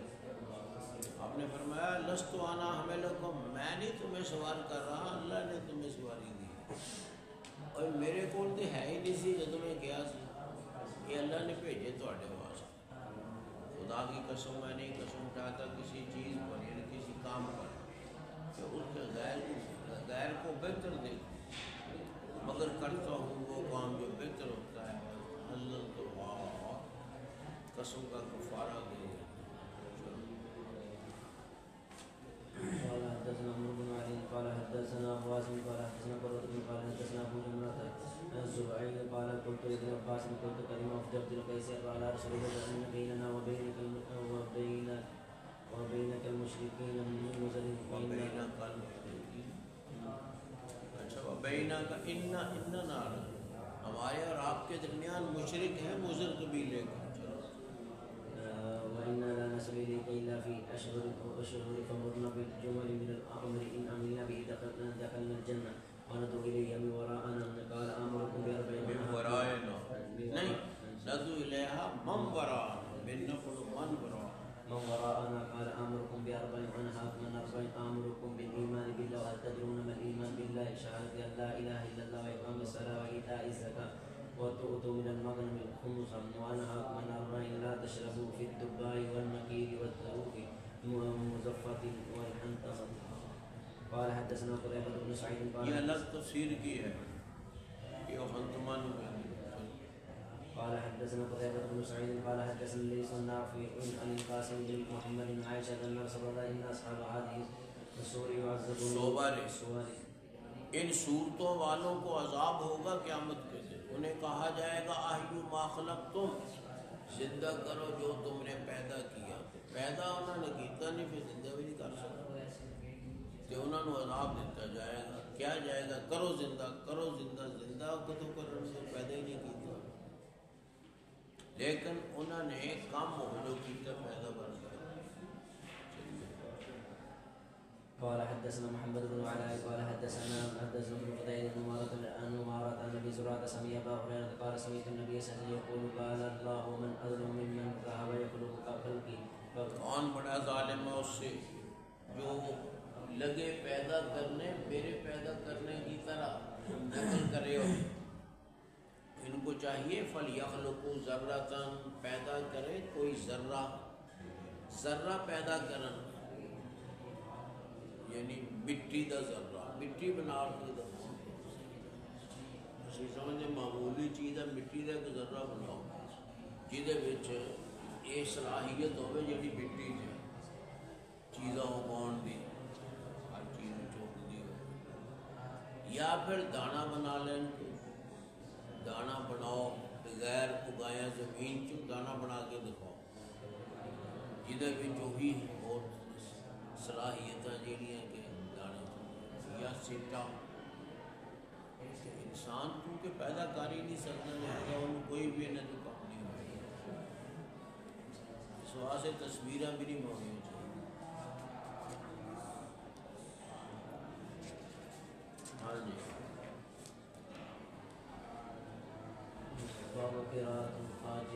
فاجر اور منافق کا پڑھنا یہ بھی اس کا فعل ہے. فاجر اور منافق کا فعل ہے پڑھنا. تو مخلوق ہے اللہ کی، ان کی آوازیں، ان کی تلاوت لا تجاوز حناجرہم ان کے حلقوں سے آگے نہیں جائے گی. تو یہ ان کا پڑھنا ان کا فعل ہے. ان کا فعل ہے، اللہ کی مخلوق ہے. ان کے فعل کو نہیں کہہ سکتے کہ وہ غیر مخلوق ہے. اللہ کا فعل، اللہ کی کلام غیر مخلوق ہے. چلیے. قال حدثنا قتيبة بن خالد قال حدثنا عمام قال حدثنا بلال قال حدثنا انس بن مالك عن النبي موسى عن النبي صلى الله عليه وسلم قال اصل المؤمن الذي يقرأ القرآن كالأترجة طعمها طيب وريحها طيب الذي لا يقرأ القرآن التمر. قرآن جو پڑھتا ہے مومن اس کی مثال ہے اترجہ کی طرح. نارنگی عام ترجمہ کر دیں اترجہ دا سنترا کر لو نارنگی کر لو. قرآن سنترا بھی دیتا ہے جس کا ذائقہ بھی عمدہ خوشبو بھی عمدہ. اور وہ مومن جو قرآن نہیں پڑھتا اس کی مثال ہے کھجور کی طرح. ذائقہ بہت اچھا ہے لیکن خوشبو نہیں، باہروں خوشبو ہے. اور وہ فاجر آدمی جو قرآن پڑھتا ہے وہ پھول جیسا ہے. ریحُہا طیب طعمُہا مُرٌّ. اور وہ فاجر جو قرآن نہیں پڑھتا برا آدمی وہ کوڑ تمبے کی طرح ہے. ویسے بھی چنگا نہیں بندہ تو قرآن بھی نہیں پڑھتا. لاری ہے. قال حدثنا علي قال حدثنا هشام قال اخبرنا معمر بن الزهري وحدثني احمد بن صالح قال حدثنا انبسط قال حدثني يونس بن الشام قال اخبرني يحيى بن عروة بن الزبير انه سمع عروة بن الزبير قالت عائشة سألت ناس النبي صلى الله عليه وسلم عن الكهان فقال انهم ليسوا بشيء وقالوا يا رسول الله انهم يحدثون بشيء يكون حقا. قال النبي صلى الله عليه وسلم تلك الكلمة من الحق يحفظها فيقرأ في أذن وليه ككرة دجاجة فرمایا وہ کاہن جو ہے نا ڈالتے ہیں یہ کلمہ حق کا جو ہے کچک لیتا ہے جن فیقر کے روحا اس کو ڈالتا ہے اپنے جو کوڑ کوڑ کر دے نا ولی کے کان میں ککر کرتے جا جاتے مرغی کے کڑ کڑ کرنے کی طرح. تو پھر اس میں وہ ملا لیتے ہیں 100 جھوٹ اور 100 تو زیادہ. مطلب انہوں نے لوگوں کو متاثر کرنے واسطے ایک ادھی گل صحیح ہوئے باقی گلاں جھوٹیاں بھی کون دیکھتا بھی جھوٹیاں پوری ہوئی کہ نہیں. سچی نو دیکھ لیتے ہیں پوری ہوئی. چلو. قال حدثنا ابو النعمان قال حدثنا مهدي بن ميمون جنوں کا فعل ہے پڑھنا ان کا. قال سمعت محمد بن سيرين يحدث عن معبد بن سيرين أن أبي سعيد الخدري النبي صلى الله عليه وسلم كان يخرج الناس من قبل المشرق ويقرؤون القرآن لا يجاوز تراقيهم يملكون من الدين كما يملك السهم من الرمية ثم لا يعودون فيه حتى يعود السهم إلى فوقه قيل ما سيماهم قال سيماهم من التخليق أو قال تسبيح. کچھ لوگ نکلیں گے مشرق کی طرف سے، یعنی کوفے وغیرہ سے، قرآن پڑھیں گے، نہیں تجاوز کرے گا قرآن ان کے حلقوں سے. تراقی ترقوا کی جمع ہے، اس کو کہتے ہیں جڑی ہڈیاں جاتی ہیں نہیں شارن ہنسی مراد گلا بھی گلے تو نہیں جاتا. پھر ان کو سمجھ نہیں آتی، قرآن تو پڑھتے سمجھ نہیں آتی. یمرقون من الدین، نکل جائیں گے دین سے جیسے تیر نکلتا ہے شکار سے، بالکل صاف دین تو سمجھ تو، پھر نہیں لوٹیں گے حتیٰ کہ لوٹے تیر الا فوق ہی اپنی جگہ کی طرف. فوق تو مراد ہے وہ جگہ تندی دے وچ جتھے رکھیا ہوندا تیر چلاؤن تو پہلا، انہوں فوق کہتے ہیں. تیر جڑا چلا گیا واپس چلا جائے گا، اس طرح انہوں کا حساب. پوچھا گیا جی ان کی نشانی کیا ہے؟ اور آپ نے فرمایا سیماہم التحلیق، ان کی نشانی ہے سر منڈوانا. یہ سر منا کے رکھیں گے ہیں ٹینڈ کٹا کے. ویسے تو جائز ہے، ٹینڈ کٹانی جائز ہے، اللہ کے رسول نے حج کے موقع پہ کیا ہے، لیکن ایک علامت بنا لینا اس کو ہمیشہ کے لیے یہ غلط ہے. اپنی علامت جائز چیز کو بھی مخصوص علامت نہ بنائے کہ ہمیشہ کے لیے وہ کام، وہ کرنا یہ بھی گناہ بن جائے گا.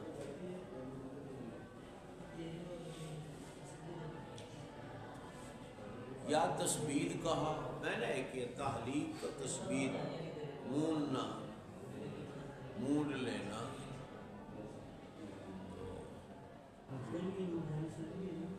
نہیں یہ ساری تقریباً پہلا ختم ہو گئی ہیں. معتزلہ بھی، مرجئہ بھی، خارجی بھی، اور تقریباً ویسے انہوں نے اثرات کے رہتے فرقے دی حد تک ختم ہو گئے. نہیں چیزیں فرقے صرف یا تو اہل سنت قائم نے تھے یا پھر شیعہ فرقے، باقی فرقے دی حد تک وہ ختم ہو گئے. ہاں انہوں کی مشبی موجود ہے انہوں وردی وہی اج کل تو پھر انہوں خارجی کہتے ہیں نہیں. جڑے طالبان جڑے لوگوں کافر سمجھتے ہیں سارے کہ یہ اسلامی حکومت نہیں ہے، یہ کافروں کی حکومت ہے. کیوں اللہ کے رسول کے خلاف فیصلے کرتے ہیں، شریعت کے خلاف فیصلے کرتے ہیں، یہ غلط چیز ہے. فیصلہ خلاف کرنا ایک الگ مسئلہ ہے، لیکن مسلمان ہے تو انہوں حکومت مسلمانوں کی کرو، انہوں کافروں کی حکومت نہیں کہہ سکتے. چاہے وہ کچھ گلا غلط بھی ہو، جی میں جڑے بندے کوئی گلا غلط ہے کافر تھوڑا بن جاتا.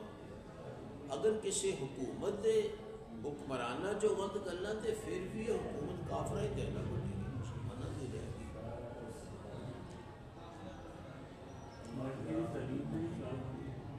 ہاں جی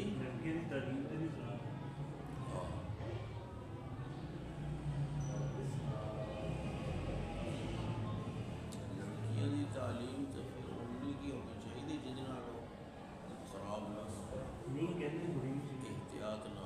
ہاں یہی تو غلطی ہے.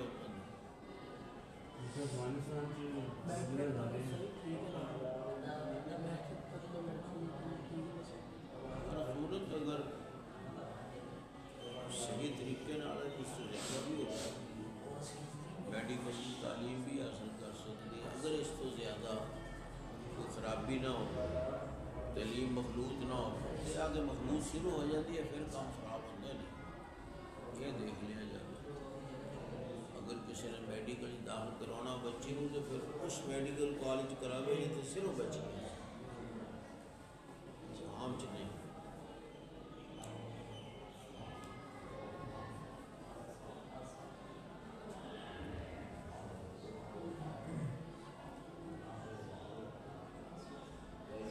تو باقی یہ خارجی جو ہیں ان میں خرابی یہی ہے کہ یہ کسی بھی گناہ کی وجہ سے کافر کہہ دیتے ہیں لوگ.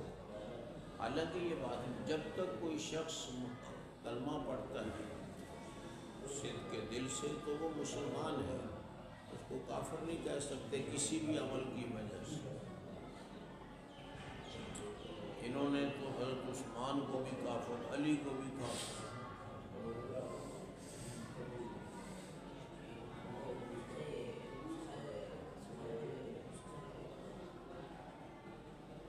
ایک نبوست ہو جاتی ہے بندہ اس طرح میں کہنا آپ کافر اس واسطے بچنا چاہیے. نہیں لائی چلو دین کو کڈو نہیں دین لیاؤ سو. باب قول اللہ تعالی ونضع الموازین القسط لیوم القیامہ. ہم رکھیں گے ترازو انصاف والے قیامت کے دن. یہاں سے وزن اعمال کا باب چل رہا ہے. تو وزن اعمال یہ اہل سنت کے نزدیک برحق ہے اعمال کا تولا جانا. جبریل تولیں گے، ترازو ہے.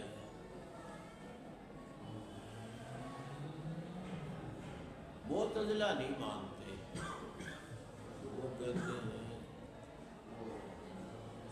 وزن اعمال نہیں ہو سکتا. اس لیے کہ اعمال جو ہیں یہ تو ان کا وجود ہی نہیں ہے. کوئی نماز پڑھتا ہے تو نماز کا وجود نہیں، کوئی روزہ رکھتا ہے تو روزے کا وجود نہیں، قرآن پڑھتا ہے تو قرآن کا وجود نہیں. جب ان کا وجود ہی نہیں تو پھر ان کا وزن کیسے؟ وزن تو وجود والی چیز کا ہوتا ہے. وزن تو وجود والی چیز کا ہوتا ہے. ہم کہتے نہیں یہ کوئی ضروری نہیں ہے وجود والی چیز کا ہو. مثلاً بجلی ہے، بجلی کا کون سا الگ وجود ہے؟ بجلی کا الگ وجود نہیں ہے. وہ بجلی بھی تار کے ساتھ ہوتی ہے، تار کے اندر ہے بجلی.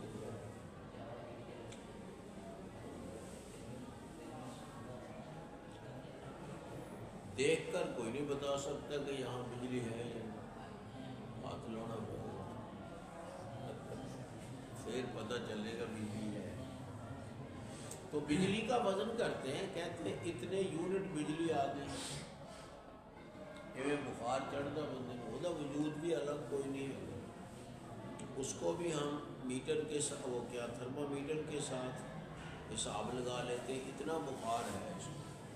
وہ یہ سمجھنا کہ صرف انہی چیزوں کا وزن ہو سکتا ہے جو وجود رکھتی ہیں، یہ غلط بات ہے. آراز کا بھی وزن ہو سکتا ہے. پھر دوسری بات کہ آراز کو اللہ تعالیٰ جسم بھی بنا سکتے ہیں. آراز کو اللہ جسم بنا سکتے ہیں. ہمارے ہاں نماز کا کوئی جسم نہیں ہے، اللہ کے ہاں نماز کا بھی جسم ہے، روزے کا بھی جسم ہے. اور پھر وہ اس کی حسن نیت اور حسن عمل کے وجہ سے بڑھتا رہتا ہے، وزن بڑھتا رہتا ہے. تو اللہ تعالیٰ آراز کو یعنی اعمال کو وزن جسم بھی دے سکتے ہیں. جیسے کہ آتا ہے کہ سورت بقرہ آئے گی، سورت آل عمران آئے گی. اب ویسے تو وجود کوئی نہیں ہے بقرہ آل عمران میں، لیکن قیامت کے دن اس کا وجود ہوگا. فرمایا آئیں گے جیسے بادل آتے ہیں، بادلوں کی طرح آئیں گے. تو اللہ تعالیٰ آراز کو بھی اعمال کو وجود بھی بنا سکتے ہیں، وجود دے سکتے ہیں. عرض جو ہے یہ جوہر بن سکتی ہے. اللہ تعالیٰ کے لیے مشکل نہیں ہے. تیسری بات کہ ضروری نہیں ہے اعمال کو ہی تولا جائے. ان صحیفوں کو تولا جا سکتا ہے جو صحیفے جن میں لکھے ہوئے ہیں اعمال، ان صحیفوں کو. جیسے کہ بعض روایات سے ایسا معلوم ہوتا ہے کہ صحیفے تولے جائیں. اس طرح وہ مشہور روایت ہے سجلات والی کہ ایک آدمی اس کے گناہوں کے سجلات ہوں گے ہر طرف،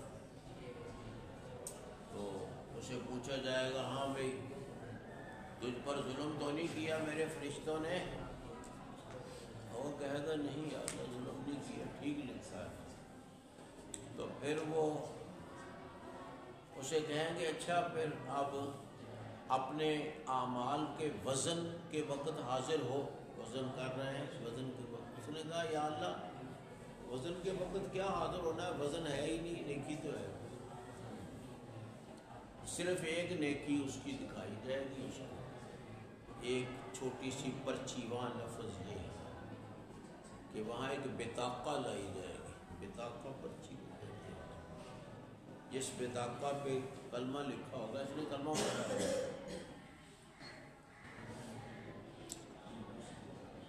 تو کہے گا یہ تیری نیکی ہے. اسے کہا جائے گا یہ تیری نیکی ہے، لہذا وزن کے موقع پہ حاضر ہو. وہ کہے گا یا اللہ ما حاضر بطاقت ما حاضر سجلات، یہ ایک پرچی کیا کرے گی اتنے لسٹوں کے مقابلے میں. تو اسے کہا جائے گا نہیں تجھ پہ ظلم نہیں ہوگا لہذا حاضر ہو. جب تولیں گے تو وہ پرچی بوجھل ہو جائے گی. تو گویا رجسٹروں کو بھی تولا جا سکتا ہے جن پہ لکھا ہے، تو اللہ تعالیٰ ان میں وزن پیدا کر دیں گے. ان میں وزن، یہ اللہ کا کام ہے. اب دیکھیے لکڑی بھی ایک وجود ہے، پتھر بھی وجود ہے، لوہا بھی، سب کا وزن ایک جیسا نہیں. اتنا ہی لوہا ہو جتنی یہ لکڑی ہے اس کا وزن بہت زیادہ ہے. اس کے کام ہے. حالانکہ وجود اسی طرح ہے، یہ بھی وجود اسی طرح ہے. اللہ وزن کسی میں زیادہ کر دے، اس پرچی میں وزن زیادہ کر دیں جس میں نیکی لکھی ہے، پھر وہ نیکیوں کے حساب سے کسی نیکی والے کا وزن کم، کسی کا زیادہ، کسی کا اس سے زیادہ. یہ اللہ تعالیٰ ایسا کر سکتا ہے. تو یہاں سے معلوم ہوتا ہے کہ تولے جائیں گے وہ رجسٹر جن پہ لکھا گیا ہے. کتنے چلے آئے سارے جی؟ اچھا ہاں جی.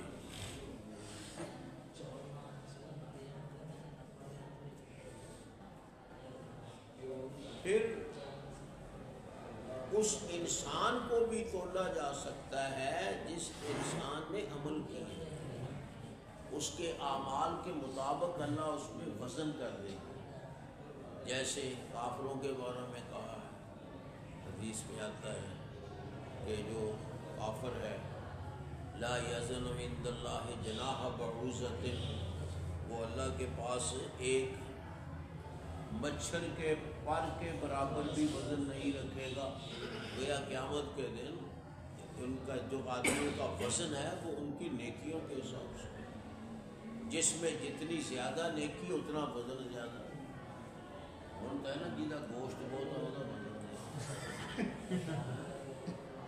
اتنے کی ہونا ہے، نیکی بہت ہی ہوگا وزن زیادہ. دیکھن جو بندہ ہو جائی ہوئے گا لیکن وزن زیادہ. تھوڑوں کے دسیا جس طرح نا کہ ہوں لوہا تے لکڑ پلاسٹک دا جسم بھی ہونا کی ہے، لکڑ دا جسم بھی ہونا، لوہے دا جسم بھی ہونا، پانی دا جسم بھی ہونا، پانی دا جسم بھی ہونا، دودھ دا جسم بھی ہونا، لیکن وزن نہیں ایک ہے.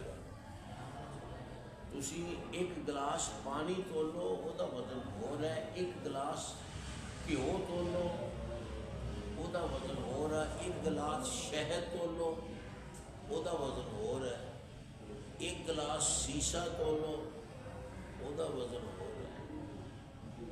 ਹਾਲਾਂਕਿ ਹੈ ਗਲਾਸ ਹੀ, ਦੇਖਣ 'ਚ ਇੱਕ ਗਲਾਸ, ਵਜ਼ਨ ਮੁਖਤਲਿਫ ਹੈ। ਟਰਾਲੀ ਭਰੀ ਹੁੰਦੀ ਹੈ, ਹਾਂ, ਤੇ ਉਹ ਵਜ਼ਨ ਉਹਨਾਂ ਨਹੀਂ ਹੁੰਦਾ। ਕਿਉਂ ਰੂਹ ਲੱਦੀ ਹੈ,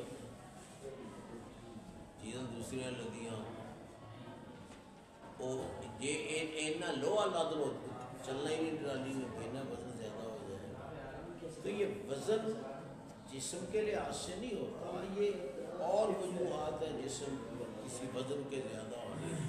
قیامت کے دن یہ وزن نیکیوں کی وجہ سے، جتنا کوئی نیک ہے اتنا وزن زیادہ، اور جس کا جتنا کوئی برا ہے اس کا وزن کم. لا یزن عند اللہ جناح بعوضۃ، وہ مچھر کے پر کے برابر بھی اس کا وزن نہیں ہوگا آدمی کا. حدیث میں آتا آئے گا بڑا سا نظر آئے گا، لیکن اللہ کے نزدیک گویا ان آدمی کو بھی تولا جا سکتا. لہذا یہ کہنا کہ جی یہ اعمال کا تو وزن نہیں ہے، جسم نہیں ہے، ان کو ہم کیسے تولیں؟ نہیں، جسم کے بغیر چیزیں بھی تولی جاتی ہیں. پھر اللہ ان اعمال کو جسم بھی بنا سکتے ہیں. پھر ان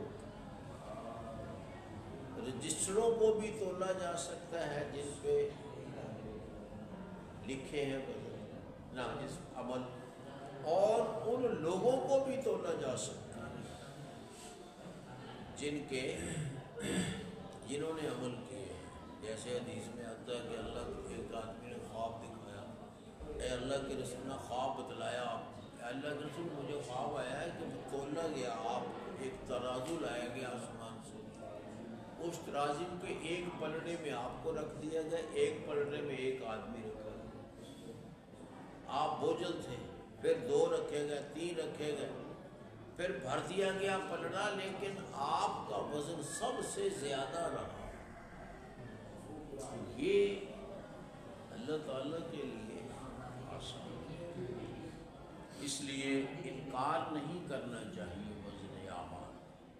اللہ تعالیٰ جس طرح چاہیں، تمام طریقوں سے چاہیں تمام طریقوں سے کر لیں. اعمال کا وزن بھی، اعمال کا اعراض کا وزن کر لیں، یا ان کو جسم دے کر وزن کر لیں، یا رجسٹروں کا وزن کر لیں، یا ان افراد کا وزن کر لیں. اللہ کر سکتے ہیں، چاروں طرح بھی کر سکتے ہیں، ان میں سے کوئی ایک طریقہ بھی ہو سکتا ہے. بنو آدم کے اعمال، یہ جو نزع الموازین القسط، موازین یہ موزون کی جمع ہے یا میزان کی جمع ہے، کیونکہ موزون کی جمع بھی موازین اور میزان کی جمع بھی موازین. اگر عمل مراد ہے تو موزون، اور اگر ترازو مراد ہے تو میزان. القسط، اگر بالفرض یہاں اعمال مراد ہوں موازین سے، تو رکھیں گے ہم اعمال کس میں؟ ترازو کے پلڑے میں. اور اگر میزان ہے تو منع ہوگا، پھر ہم قائم کریں گے انصاف والے ترازو، اسی ترازو رکھیں گے، پھر ترازو کا منع ہو جائے گا. یہ قسط صفت ہے موازین کی، دونوں پہ فتح ہے نا، موازین القسط موصوف صفت بن جائے گی. پھر اعتراض آتا ہے قسط تو مفرد ہے، موازین جمع ہے، تو مفرد کیسے صفت بن گیا جمع؟ تو اس کا جواب یہ ہے کہ یہ مصدر ہے، قسط مصدر ہے. مصدر وہ مفرد تثنیہ جمع سب کا صفت بن سکتا ہے. مفرد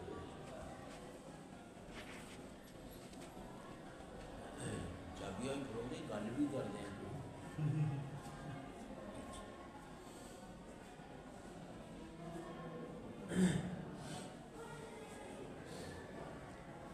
تو کوئی اعتراض نہیں. یا اس قسط کو مفعول لہو بنا لیں، قسط کو مفعول لہو، ہم ترازو قائم کریں گے، رکھیں گے انصاف کرنے کے لیے، انصاف کرنے کے لیے، تو مفعول لہو بن جائے، کوئی حرج نہیں. اسی طرح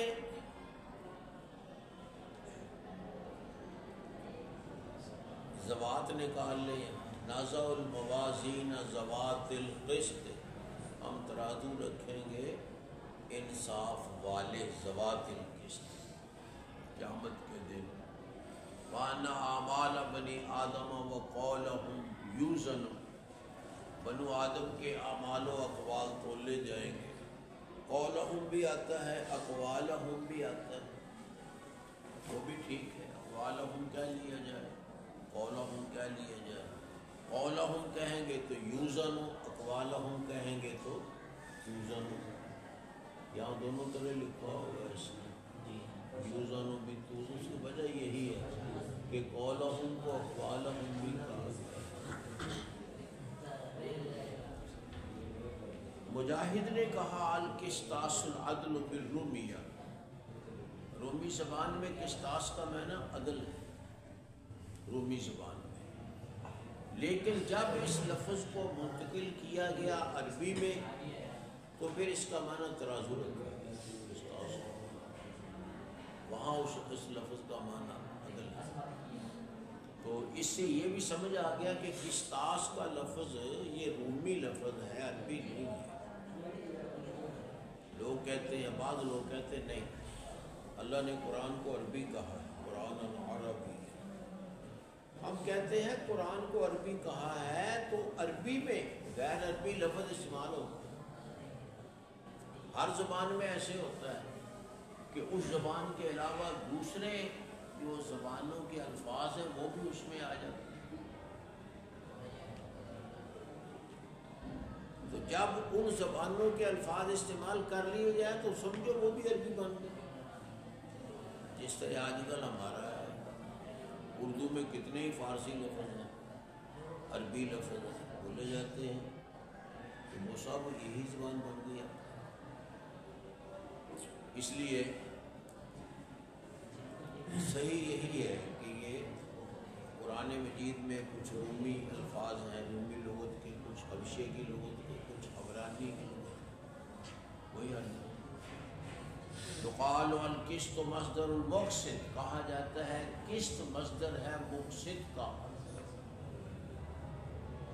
یہ مطلب کیا ہے، قسط مصدر ہے مقسط کا، مطلب ہے قسط کا معنی یہاں مقسط والا ہے، مقسط کا معنی انصاف کرنے والا، اور مقسط کا معنی انصاف کرنے والا۔ تو یہاں قسط کا معنی انصاف کرنا ہے۔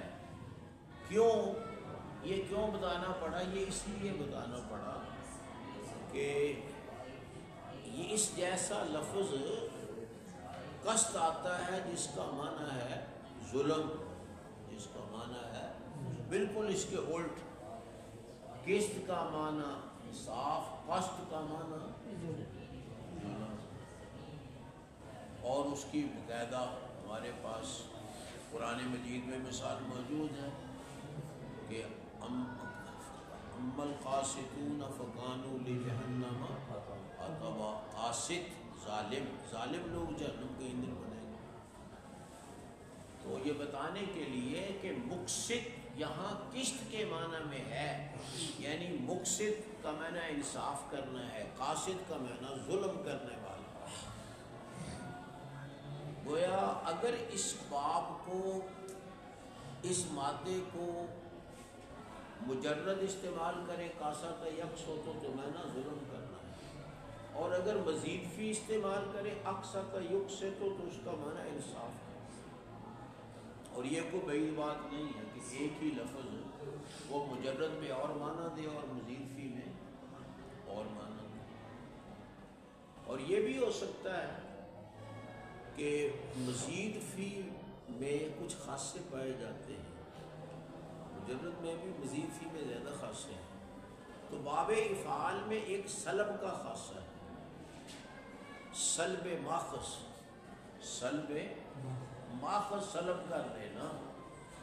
قسط کا معنی ہے ظلم، تو اقسط کا معنی ظلم دور کرنا، ظلم کیا ہو گیا، پھر انصاف ہو گیا۔ جب ظلم دور ہو جائے گا، زائل ہو جائے گا تو انصاف ہو جائے گا۔ باب افعال میں جا کر اس کا یہ معنی ہوگا۔ تو مقسط کا معنی عادل، قرآن میں یہ بھی استعمال ہے، ان اللہ یحب المقسطین۔ وَأَمَّا الْقَاسِطُ فَهُوَ الْجَائِرُ، قاسط کا معنی ہے ظالم، جائر۔ تو یہ بھی قرآن میں استعمال ہے، قاسط۔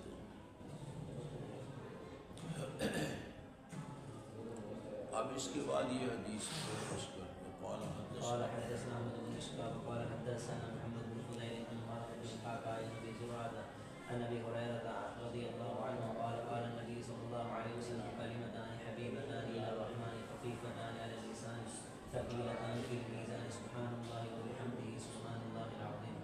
ہمیں بیان کیا احمد بن اشقاق، اشقاق پڑھ لیں یا اشقاق، کیونکہ یہ عجمی لفظ میں اتنا زبر زیر کا فرق نہیں ہوتا، دونوں طرح پڑھ سکتے ہیں۔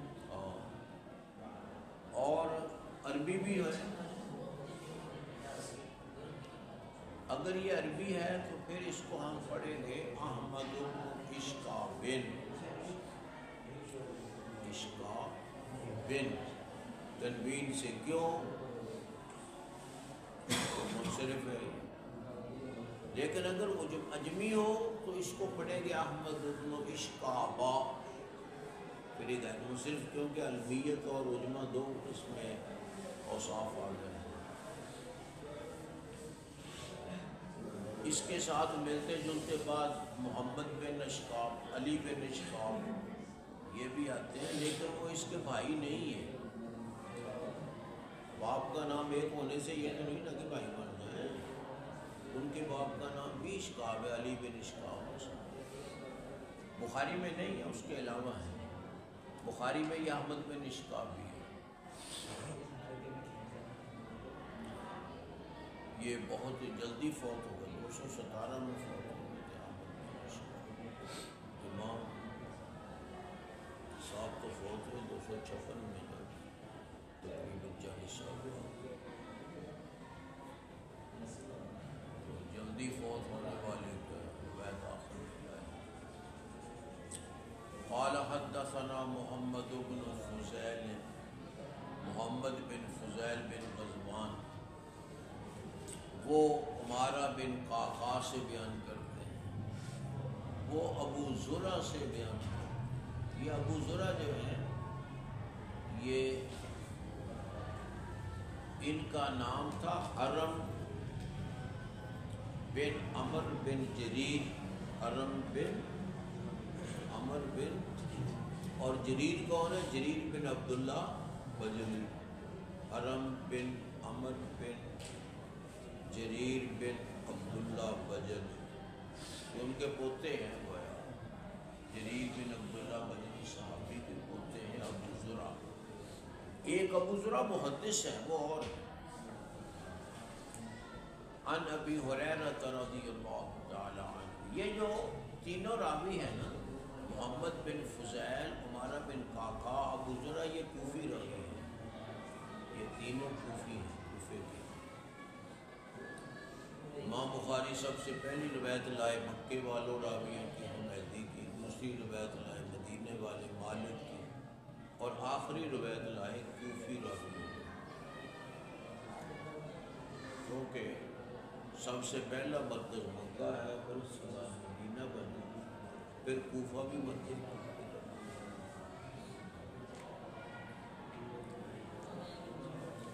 اور یہ روایت بھی غریب ہے،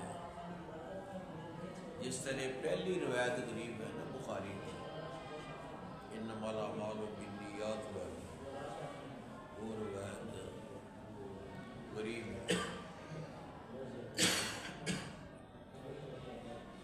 یہ روایت بھی غریب ہے، کیونکہ یہ روایت جہاں بھی آئی ہے نا، یہ اسی سند سے آئی ہے، محمد بن فضیل عن عمارہ بن قعقاع عن ابی زرع عن ابی ہریرہ، اس کے علاوہ اس کی کوئی سند نہیں ہے۔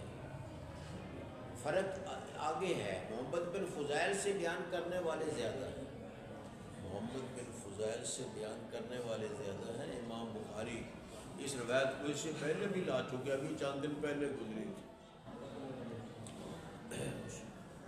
تو وہ اور استاد ہیں بخاری، وہاں ان کا نام ہے احمد بن اشقاق کی جگہ۔ جتنی دفعہ بھی پیچھے آئی ہے نا، 6-7 دفعہ آ چکی ہے، تو بخاری کا استاد بدلتے ہیں، باقی سند یہی رہتے ہیں، تو ایسی روایت کو غریب کہتے ہیں جو روایت کسی دور میں اس کو بیان کرنے والا صرف ایک ہو، تو یہ غریب ہے۔ پہلی روایت بھی غریب تھی، یحییٰ بن سعید انصاری سے آگے ان کو بیان کرنے والے بے شمار ہیں۔ یحییٰ بن سعید انصاری تک وہ روایت غریب ہے، ایک شخص بیان کرتا ہے، بعد میں تو اس کو بیان کرنے والے بے شمار ہیں۔ یحییٰ بن سعید انصاری سے مشہور، یہاں محمد بن فضیل سے بیان کرنے والے بھی، جس کسی محدث نے بھی یہ روایت لکھی ہے نا، اس نے صرف یہ اس کو استاد بدلے ہیں، باقی اصل سند محمد بن فضیل اور عمارہ بن کعکع، نبی زرع، نبی ہریرہ، یہی سند ہے۔ یہ غریب ہے، امام بخاری سمجھانا چاہتے ہیں کہ غریب روایت بھی ہوتی تو یہ نہیں کہ عزیز یا مشہور یا متواتر ہی ہوتی، غریب روایت بھی ہو سکتی۔ عن نبی زرعہ عن نبی ہریرہ رضی اللہ عنہ، اور ابو ہریرہ سے روایت آخری لائے ہیں، کیونکہ ابو ہریرہ سے بہت زیادہ روایتیں ہیں، 5000 سے زیادہ روایتیں امام حضرت ابو ہریرہ سے بیان ہیں، سب صحابہ میں 5000 سے زیادہ کرنے کو کم بھی کر دو، زیادہ بھی کر دو، 5000 سے زائد ہے، سے آتی ہے ابو ہریرہ سے، اور کسی سے نہیں آتی، اس لیے کہ اسے نسبت بھی نہیں، بہت زیادہ روایات آتی ہیں ابو ہریرہ سے، تو یہ آخری روایت بھی انہیں سے۔ ان کو محدث سے صحابہ کہا جاتا ہے، صحابہ میں سے حدیث میں نبی صلی اللہ علیہ وسلم فرماتے ہیں، نبی صلی اللہ علیہ وسلم فرمایا کلمتان حبیبتان الی الرحمن، یہ کلمتان جو ہے یہ خبر مقدم ہے، ترکیب کے لحاظ سے خبر مقدم، کلمتان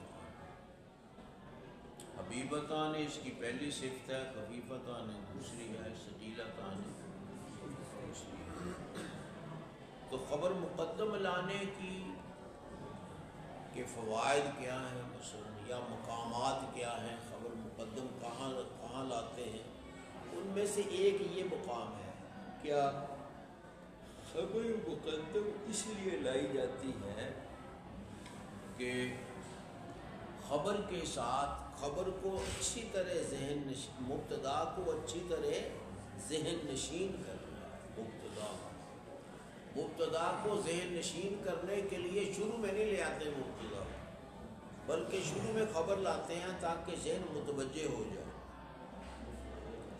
پھر اس کی صفتیں لاتے ہیں، مزید اس میں شوق بڑھ جائے، توجہ بڑھ جائے، اور آخر میں جا کر پھر مبتدا کا ذکر کرتے ہیں۔ اب یہ ایسے کلمتان کہا، دو کلمے ہیں، ہر آدمی متوجہ ہوگا کہ کون سے ہیں دو کلمے، بھائی توجہ کریں، وہ توجہ ادھر ہو جائے گی، ذہن نشین ہو جائے گا، مبتدا آگے مؤخر آ رہا ہے۔ پھر صرف یہی نہیں خبر مقدم کی، بلکہ اس کی صفتیں بھی لائے، تو جتنا صفتیں لاتے جائیں گے اتنی توجہ بڑھتی جائے گی۔ دو کلمے ہیں جو پیارے ہیں رحمان کو، جو پیارے ہیں رحمان، اب مزید شوق بڑھ جائے گا، توجہ بڑھ جائے گی، شوق بڑھ جائے گا، کون سے کلمے ہیں جو رحمان کو بڑے محبوب، ابھی بتائے نہیں، پھر اور صفت لے آئے، زبان پہ بڑے ہلکے ہیں بھئی، حبیب کا معنی محبوب، فعیل معنی مفعول ہے، اور خفیف زبان پہ ہلکے، ہلکے کس لحاظ سے ہلکے ہیں، ادائیگی میں، یا مختصر ہیں، مختصر ہیں، ہلکے ہیں ادائیگی میں، اس لحاظ سے بھی کہ ان میں کوئی ثقیل لفظ نہیں ہے، ثقیل لفظ نہیں ہے، ہلکے لفظ ہیں، فی اچھا 2 صفتیں آ گئی تو مزید شوق بڑھ گیا کہ یار تو ہیں بھی اللہ کو پیارے اور ہیں بھی زبان پہ ہلکے، تو وہ تو ضرور معلوم ہونا چاہیے۔ پھر ایک اور صفت لے آئے کہ میزان میں بہت بوجھل ہے۔ اس سے یہ ہے اصل بخاری کا مقصود کہ میزان ہوگا، وزن ہوگا، تبھی کہا ہے کلمے کا وزن وہ ثقیل ہے۔ تو یہ 3 صفتیں لانے کے بعد شوق انتہا اور توجہ انتہا کو پہنچا۔ جب پورا شوق اور توجہ انتہا تک پہنچے، پھر آخر میں بتا دیے سبحان اللہ وبحمدہ سبحان اللہ۔ وہ یہ 2 کلمے یہ ہیں۔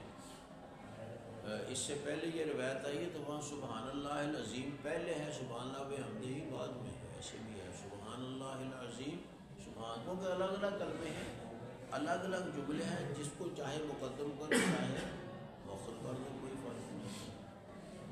سبحان اللہ وبحمدہ سبحان اللہ العظیم، یہ 2 کلمے۔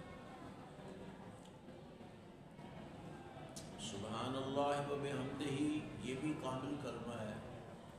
کلمہ ویسے تو ہم کہتے ہیں نا کہ کلمے سے مراد جو مفرد ہو اور کلام جو مرکب کام ہو یہ عام ہے، لیکن یہ اصطلاحات بعد کی ہیں۔ جس دور میں آپ نے یہ فرمایا اس وقت کوئی ایسی اصطلاحات نہیں تھی کلمے کلام کے فرق والے، یہ تو بعد کی بات ہے۔ اس وقت ہر چیز کلام کو کلمہ، کلمے کو کلام کہتے تھے، مادہ ایک ہے، چیز ایک ہے، قول وغیرہ یہ ایک ہی بات ہے۔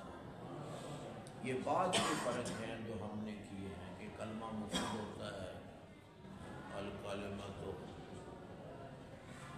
مفرد، کلمہ مفرد ہوتا ہے، کلام مرکب کام ہوتا ہے۔ پھر کلمے کی 3 قسمیں ہیں، اسم فعل حرف، یہ سب بعد کی باتیں ہیں۔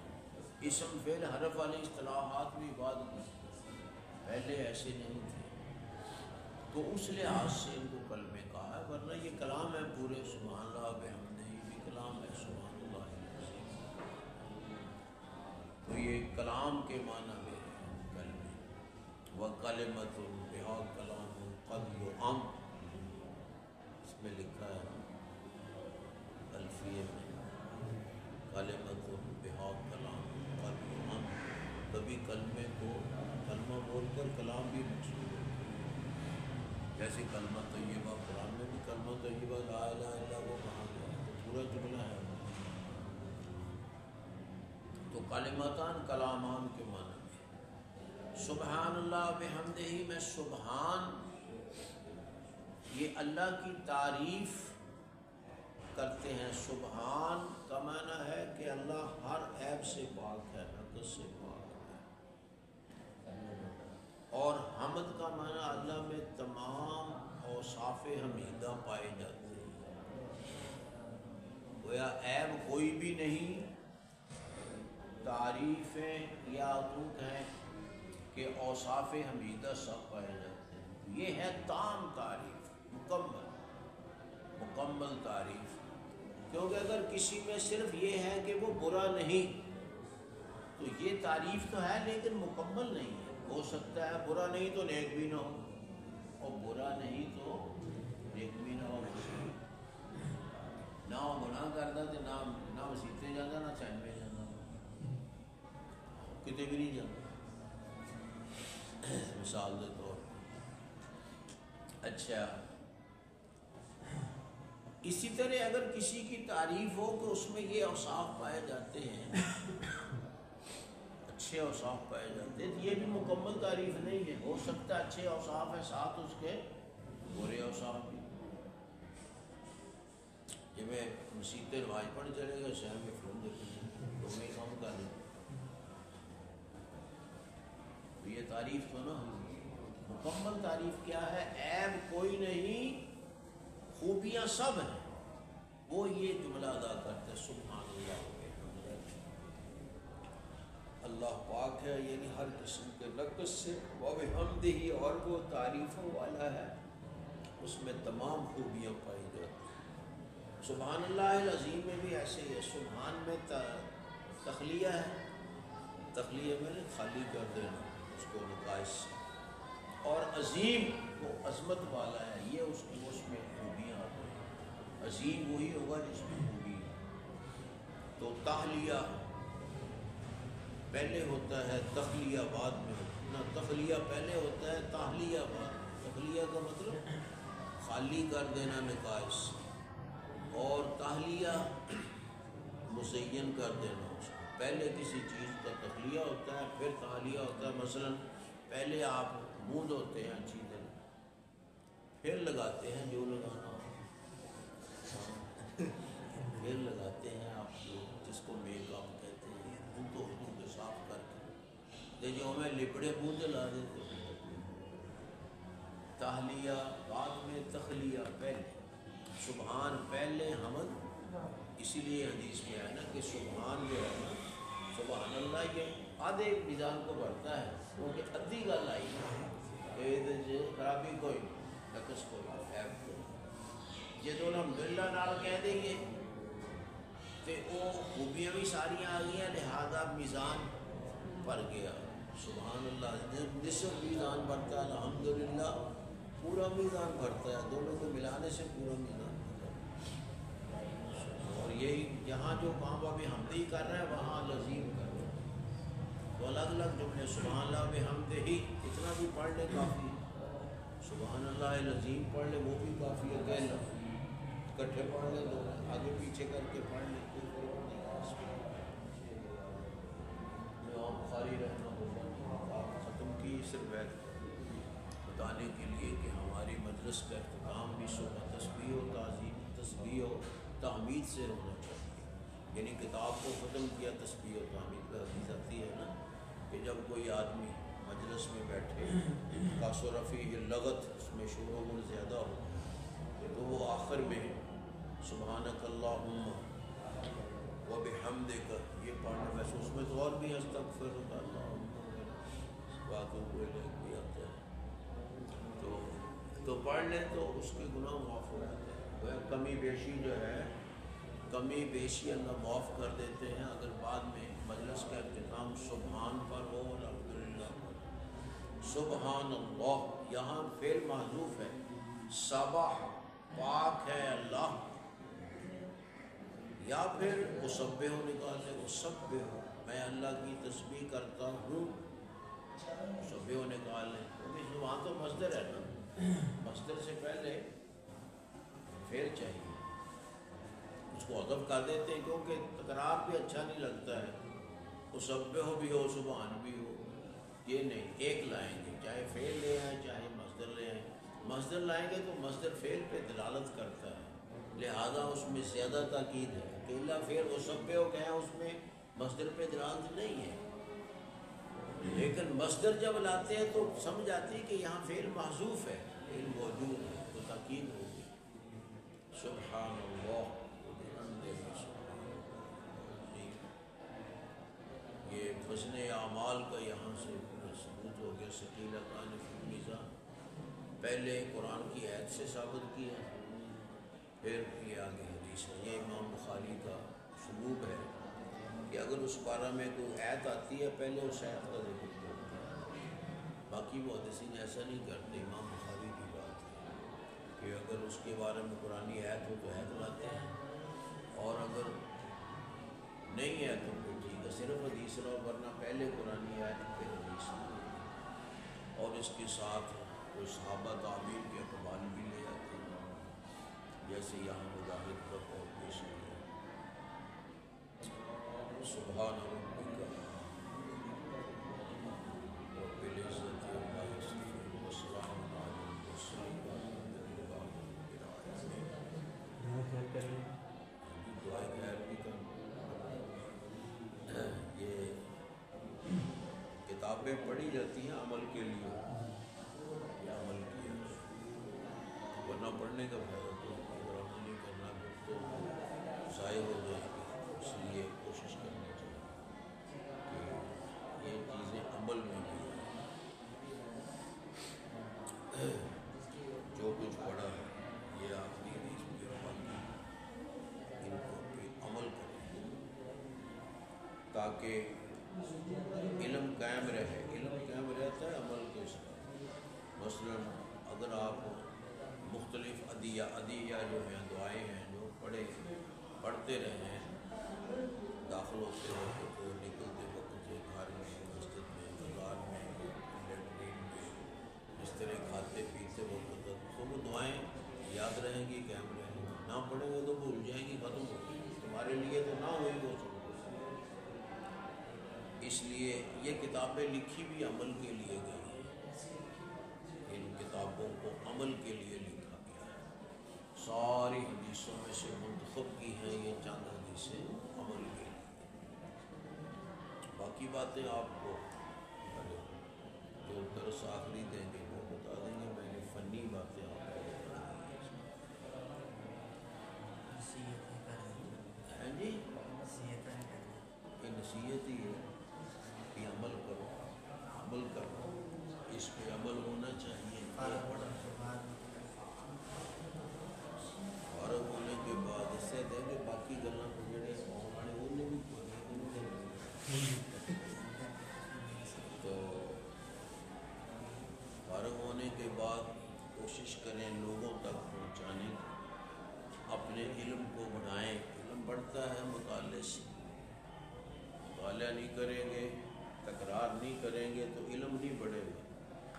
اگر مطالعہ کریں گے اور کتابیں پڑھتے یہی کتابیں بار بار پڑھ لو پھر بھی ٹھیک ہے، یا ان کی جو تفسیریں وغیرہ ہیں وہ پڑھ لی جائے تو اس سے علم بڑھتا ہے.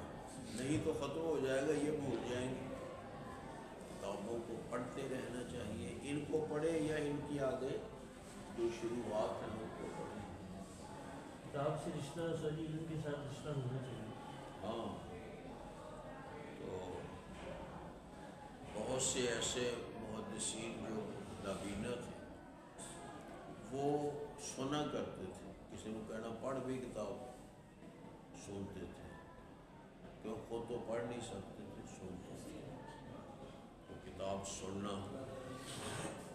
پڑھنا، مطالعہ کرنا یہ علم میں اضافے کر دیا ہے. نہیں تو علم رک جاتا ہے. علم رک جاتا ہے. آپ کو یہ جو پڑھایا گیا ہے اس لیے کہ آپ اس کی مدد سے آگے کتابیں پڑھیں. یہ مطلب ہے. یہ نہیں ہے کہ کوئی علم ختم ہو گیا ہے. علم نہیں ختم. یہ تو آپ کو جو پڑھایا گیا ہے پڑھنے کا طریقہ بتایا گیا ہے کہ اس طرح اور آگے پڑھیں. اب آپ بغیر استاد کے پڑھنے کے قابل ہو جائیں. یہ مطلب ہے استاد کے بغیر پڑھنے کے قابل ہو جائیں. یہ مطلب ہوتا ہے فارغ ہو جائے. یہ مطلب نہیں ہے کہ علم پورا ہو گیا. علم تو بھی پورا ہو گیا. پڑھنے کے قابل بنایا گیا ہے کہ اب آپ کتاب کو خود رکھ لیں تو اس کو پڑھ سکتے ہیں، کیونکہ جو ضروری چیزیں ہیں وہ آپ کو بتلا دی گئی ہیں. کلام کو جوڑنا، کلام کو سمجھنا وغیرہ، بس اتنا کچھ ہی ہوتا ہے اس وقت تک. اس طریقے کے ساتھ پڑھے، اپنا علم میں اضافہ کرے اور عمل کرے جو عمل کے متعلقہ چیز، اور جو چیز اعتقاد کے متعلقہ ہے اس کے اعتقاد ہو. جو چیز اخلاق کے متعلقہ ہے وہ اخلاق پیدا کریں اپنے آپ. اچھے ہیں تو پیدا کریں، برے ہیں تو ان سے بچیں. تو یہ دراصل پڑھنے کا طریق ہے، صحیح پڑھنا. فارغ ہونے کے بعد یہ اساتذہ کرام سے رابطہ بھی ضروری ہے. ان سے ضروری ہے. بات چیت ہوتی رہتی ہے.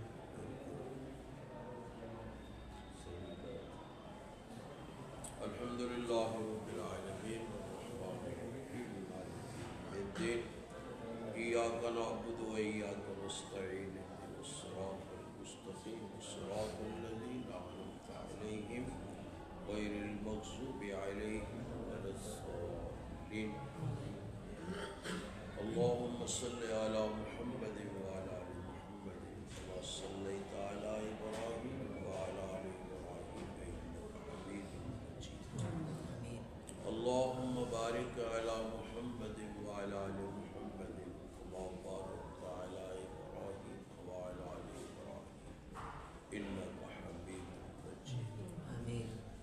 اللهم انفعنا بما علمتنا وعلمنا ما ينفعنا وزدنا علما. اللهم انفعنا بما علمتنا وعلمنا ما ينفعنا وزدنا علما. اللهم إنا نسألك علما نافعا وعملا متقبلا ورزقا طيبا. اللهم إنا نسألك علما نافعا وعملا متقبلا ورزقا طيبا ولسانا صادقا ذاكرا وقلبا خاشعا شاكرا ونفسا مطمئنة ودعاء مستجابا. اللهم إنا نعوذ بك من علم لا ينفع ومن قلب لا يخشع ومن نفس لا تشبع ومن دعاء لا يستجاب. آمين. اللهم زين قلوبنا بالقرآن. اللهم نور قلوبنا بالقرآن. اللهم زين أخلاقنا بالقرآن. اللهم نجنا من النار بالقرآن. اللهم أدخلنا الجنة بالقرآن. اللهم اجعل القرآن لنا في الدنيا قرينا وفي القبر مونسا وعلى الصراط نورا وفي الجنة رفيقا ومن النار سترا وحجابا وإلى الخيرات كلها دليلا. یا اللہ ہم نے جو پڑھا ہے اس پہ عمل کرنے کی توفیق عطا فرما. یا اللہ جو ہم نے پڑھا ہے اس کو قبول و منظور فرما اور اس پہ عمل کرنے کی توفیق عطا فرما. یا اللہ ہمارے والدین کو جنہوں نے اس کام کے لیے ہمیں وقف کیا ہے یا اللہ ان کو اجر عظیم عطا فرما. یا اللہ ہمارے والدین کو اجر عظیم عطا فرما. اور یا اللہ ہمارے اساتذہ کرام جنہوں نے اس کو پڑھانے میں بہت محنت صرف کی ہے یا اللہ ان پہ بھی ان کے لیے بھی اجر عظیم عطا فرما. یا اللہ ان کو ان کی محنت کے مطابق اجر عطا فرما.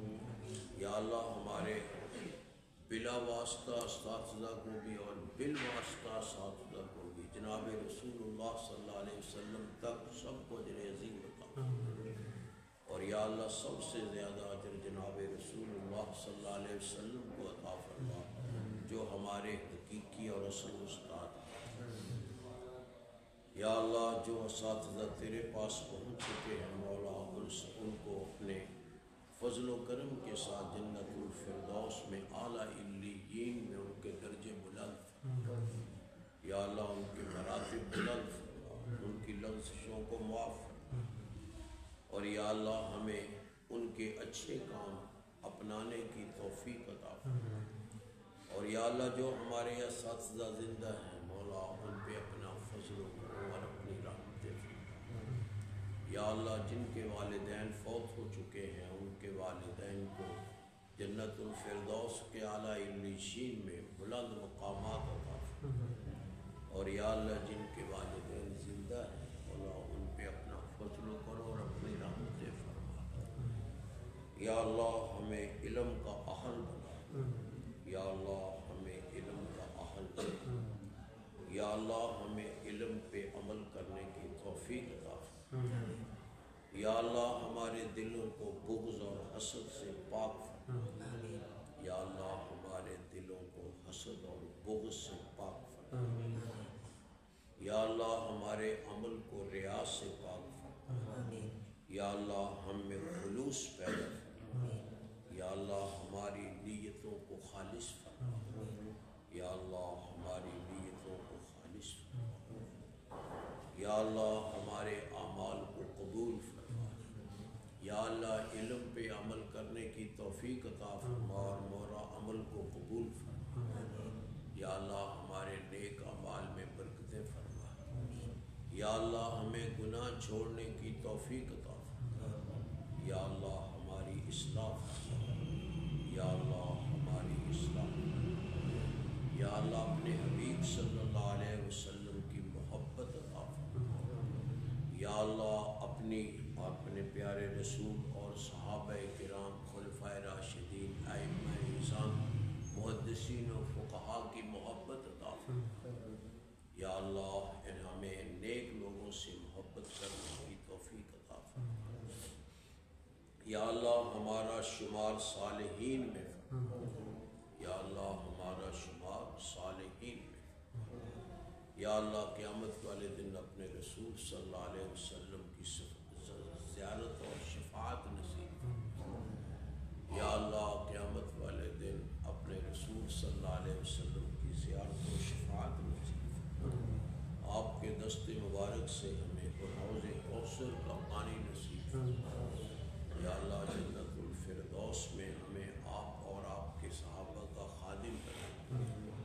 یا اللہ جنت الفردوس میں اپنے دیدار بھی دے میں 2 دفعہ صبح و شام عنایت فرما۔ یا اللہ نبیین صدیقین شہداء و صالحین کا ساتھ نصیب فرما۔ یا اللہ زندگی بھی اچھی فرما اور موت بھی اچھی عطا فرما۔ یا اللہ جب تک زندہ رکھے اسلام پہ زندہ رکھے، جب بھی موت آئے ایمان پہ موت۔ وصلی اللہ تعالی علی خیر خلقہ محمد وآلہ واصحابہ اجمعین برحمتہ